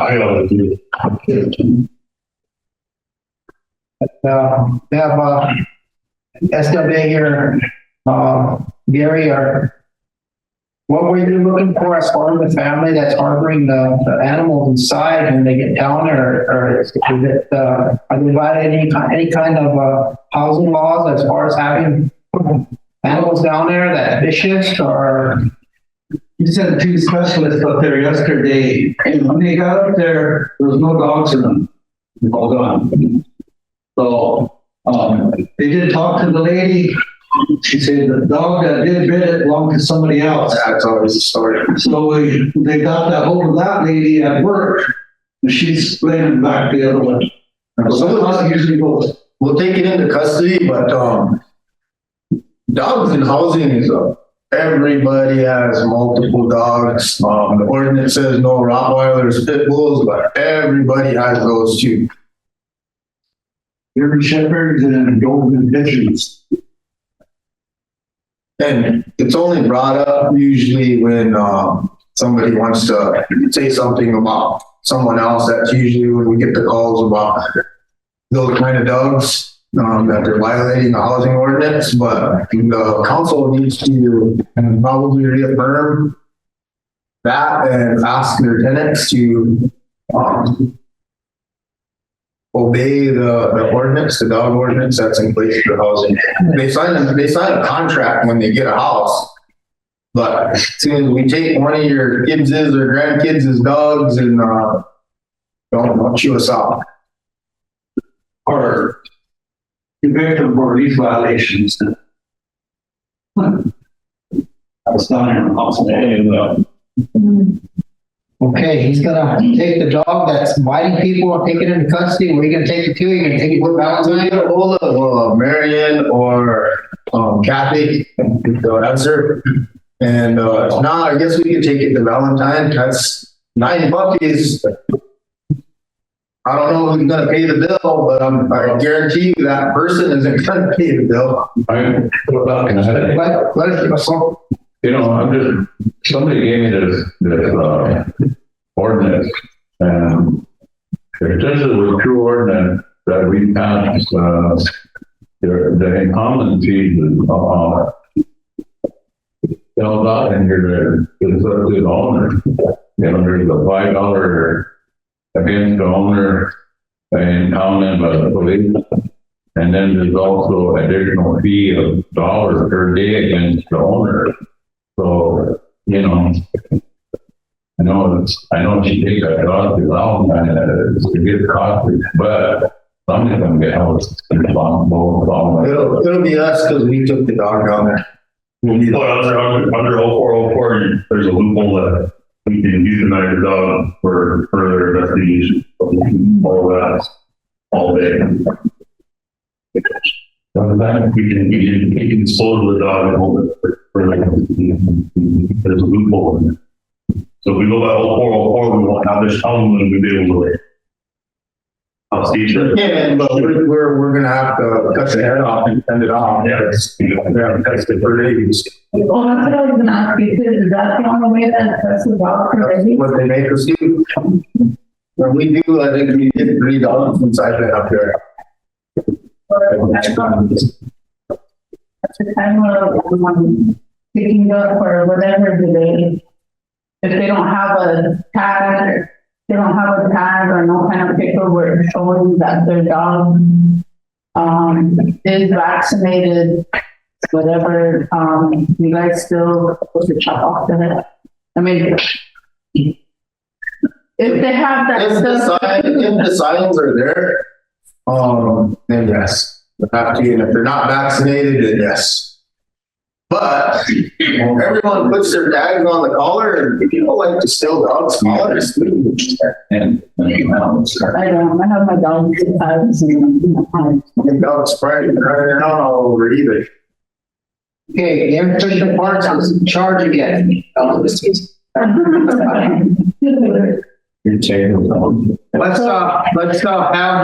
the police department take care of this issue here. We wanted an answer today on what, one that biting the dogs or, biting the dogs, biting.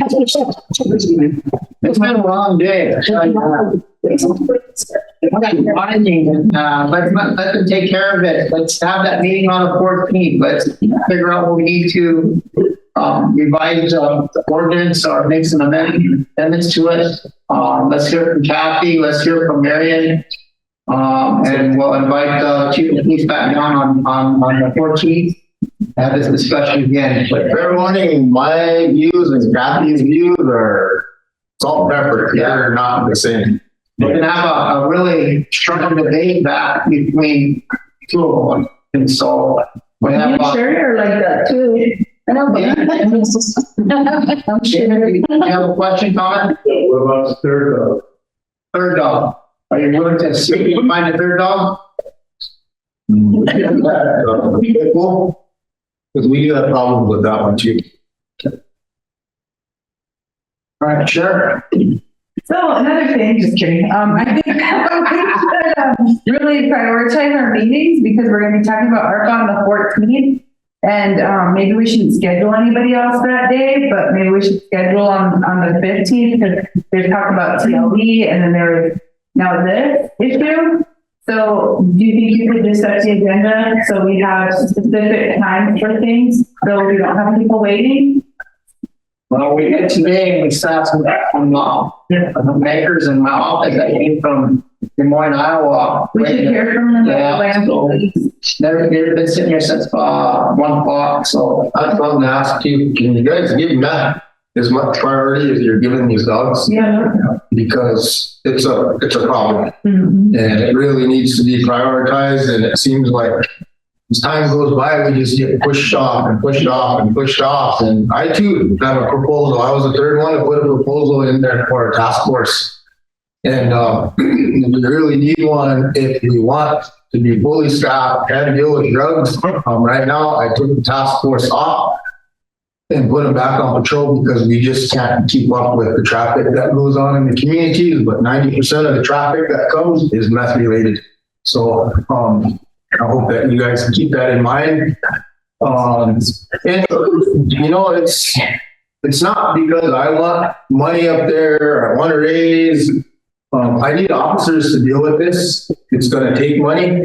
It's a dangerous job, but it's for the future of not only my kids, but your kids, your grandkids, your nephews and nieces, because it's bad.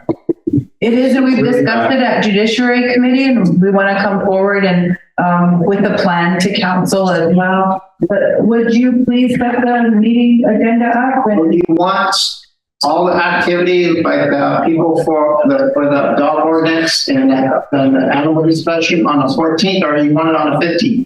I would say the 15th, so we could take care of the ARPA business first, if everybody's in agreement with that. Okay. well, I thought set for the 15th. Remember that was ARPA on the 15th. Hey. So which one? So talk with, so the other stuff on the 14th and then ARPA on the 15th? We have ARPA where it's set, because we missed the last. I have ARPA on the 15th and then I have maybe on the 16th. Okay. It's on the 16th, so. Thank you. My first motion and, It's great. we need to, we need to advertise to the Fairmont jury. Looking for doing what, March, April, May, June, July, and 6 more months. You guys want to continue with the fair matter? I thought you guys wanted to go in a different direction as far as you want committees again. No, but remember if you read the ordinance, it says that the fair manager was never taken away from there, but the committees are still there. So our idea at the time was that we go ahead with the committees and they're just gonna work with the fair manager. The fair manager will be the one to do all the internal paperwork, whatever you call it. Or did the treasurer, because that's really the treasurer's position. So I don't, do we need to, or do you have somebody in there or what? The ordinance does say that. I think the ordinance should be addressed and find out if we do want the fair manager, because the cost of the committees is similar to the cost of the fair manager position. There were times that the fair board couldn't make good decisions because of not knowing anything about a rodeo, for example. So I think that that needs to be considered, but it's up to council. I don't have any plans for the fair. I did speak with the chairman on what he wanted to do with the fair. I kind of wanted, we've been going back to that. We had I don't know anything about rodeo. Until the vice chair doesn't know a whole lot about it from that. But the fair board committee, they kind of struggle with the rodeo. We'd rather see somebody that's in a committee structure that actually knows something about it. And I kind of want to go back towards the committee structure. And just have a fair board and the committee's meeting and making decisions or whatever they need to do, like we used to do it. But the only reason that the fair board manager was created because they thought they could do some funds for the fair and get donations, and that was the main purpose of doing that in the first place. But that didn't happen enough, or if at all. The last one, they had plenty of opportunity to send out letters and solicit money, get some sponsors for some of our events. I love it. That's the only purpose that probably served. Or maybe to give a report at the end. Up to you guys. Thank you. In government affairs, we discussed that in February committee and bringing back the committees. And it doesn't have to be changed in the ordinance because it's there yet. So we'll be coming and bringing that back on our next Monday on the governmental affairs. The thing with that, we'll be having that discussion of it, but to me, it looks like the fair board manager is needed, and for sure the committees are needed. So that, I think that should be a seasonal, 6 months to get things going, and then work with them during the fair and close it out. But that's going to be discussed Monday. So that's a little bit. All right, well, we're going to go support your motion to advertise for a fair board manager. Well, that's why I was asking the treasurer if he wanted to be, because that position is under the treasurer, but there are people asking. I hope we do have those positions being advertised for them committees. So we need to, I guess that's where we have one. I'm going to talk about launching so far. That's it. Really? 10K for half. Just kidding. But I guess I'll withdraw, and tomorrow at Budget and Finance, you can let us know if you want to continue on with your fair manager and whatnot. And I don't know what they're working on for the ordinance, but the ordinance, we it's just some community stuff, and we got that cleared that, so they started with advertising, so she's saying that. And the fair board manager, it seems as though we have, well, I guess you didn't advertise and see what it says, but someone will apply, whether they want to leave their job, and if they really would it is it's not daycare, and we need their job for a seasonal, so that has to be all hashed out before the advertisement, I think, but. If I can be honest, council, with my exit coming up, I don't want that responsibility. It got really political this last fair, and I don't want to deal with that. I'll be filmed out in August, and I'll build an ordinance state that I have authority over the fair manager and the fair. That's not how it played out during the last fair. So I think it would be best that we adjust the ordinance, and with my exit coming up, I don't think that it would be a smart business decision to. Yeah. So it's on the reasons. Yeah. So we could amend that during governmental affairs. That should be addressed, I mean, you could address it to the governmental affairs. Okay. So Then, what we're gonna do when the next treasurer comes in and wants their fair manager back? If you guys want me to do it, I'll do it. But I'm just saying, I don't want to do it. Ordinance is law. That's all I'm saying is ordinance is law, and it says that person is under the treasurer, so. What law is that? Nah. Behave yourself. Yeah, I can. Okay, what are we gonna do?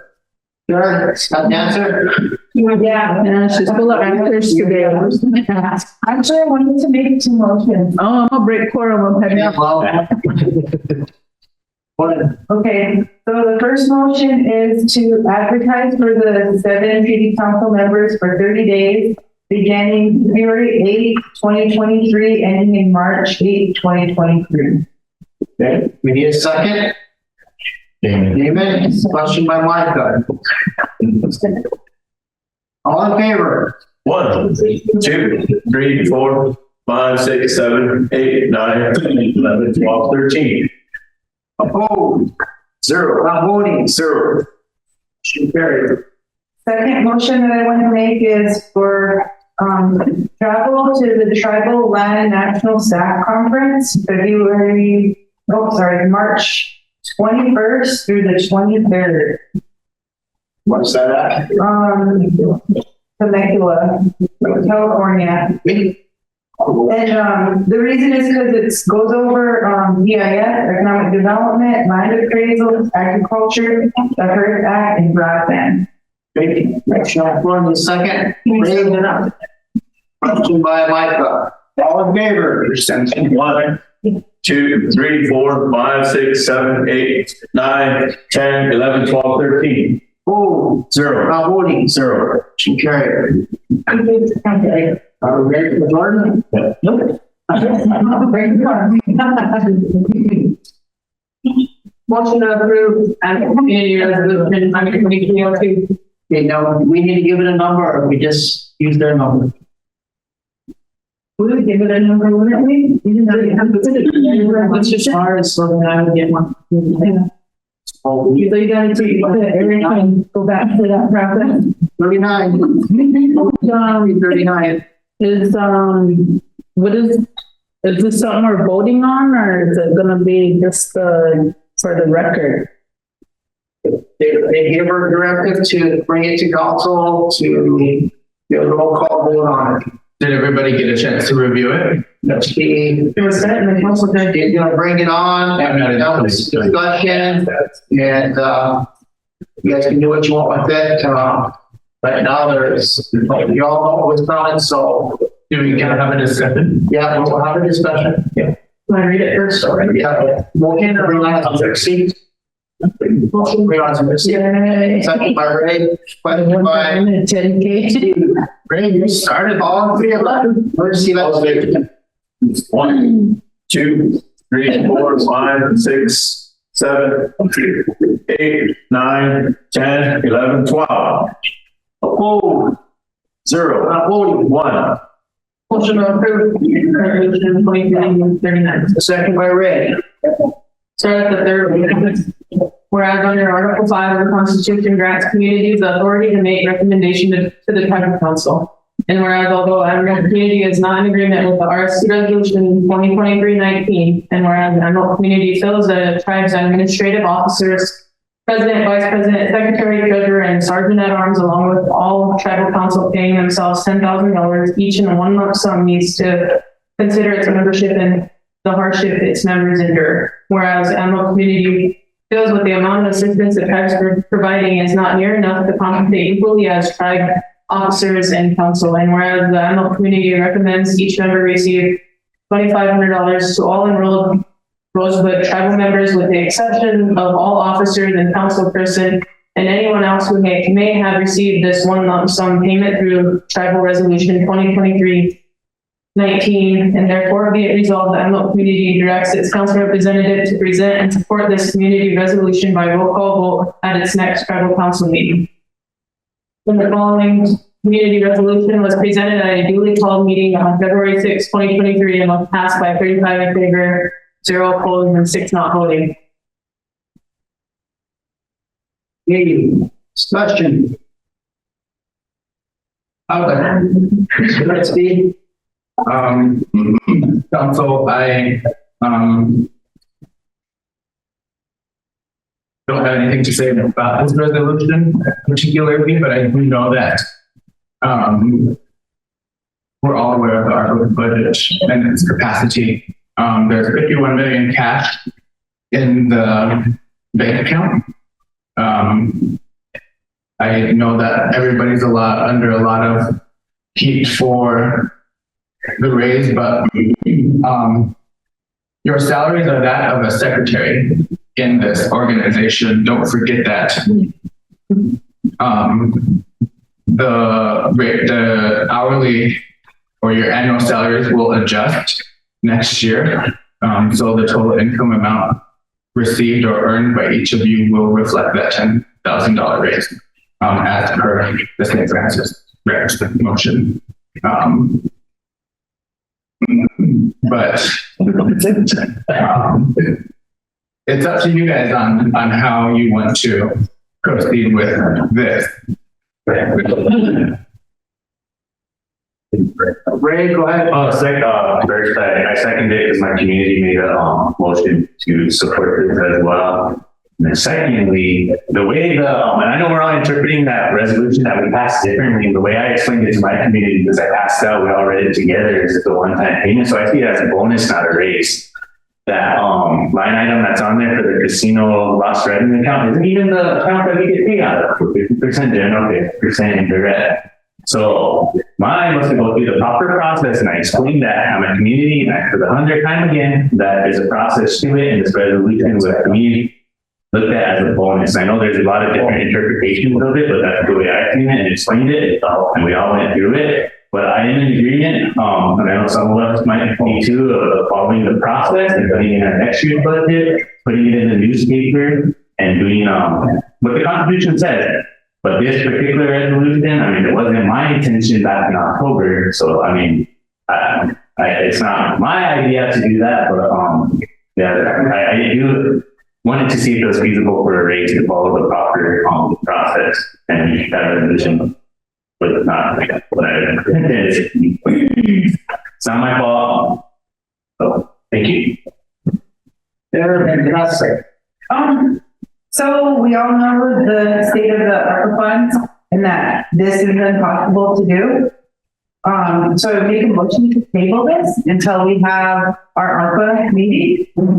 And then we can connect with the community and answer after the ARPA meeting.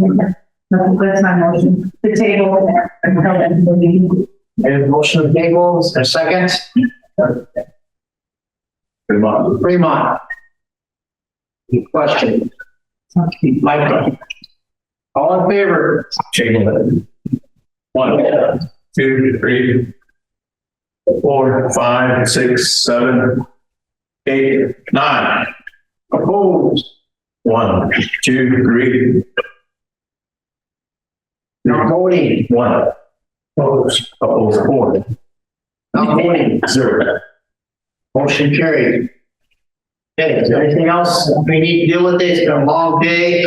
Well, I guess scuttling around up here. I guess I'll go ahead and make that motion to advertise the fair manager position. Motion to second by Chair. By Ray. All in favor? 1,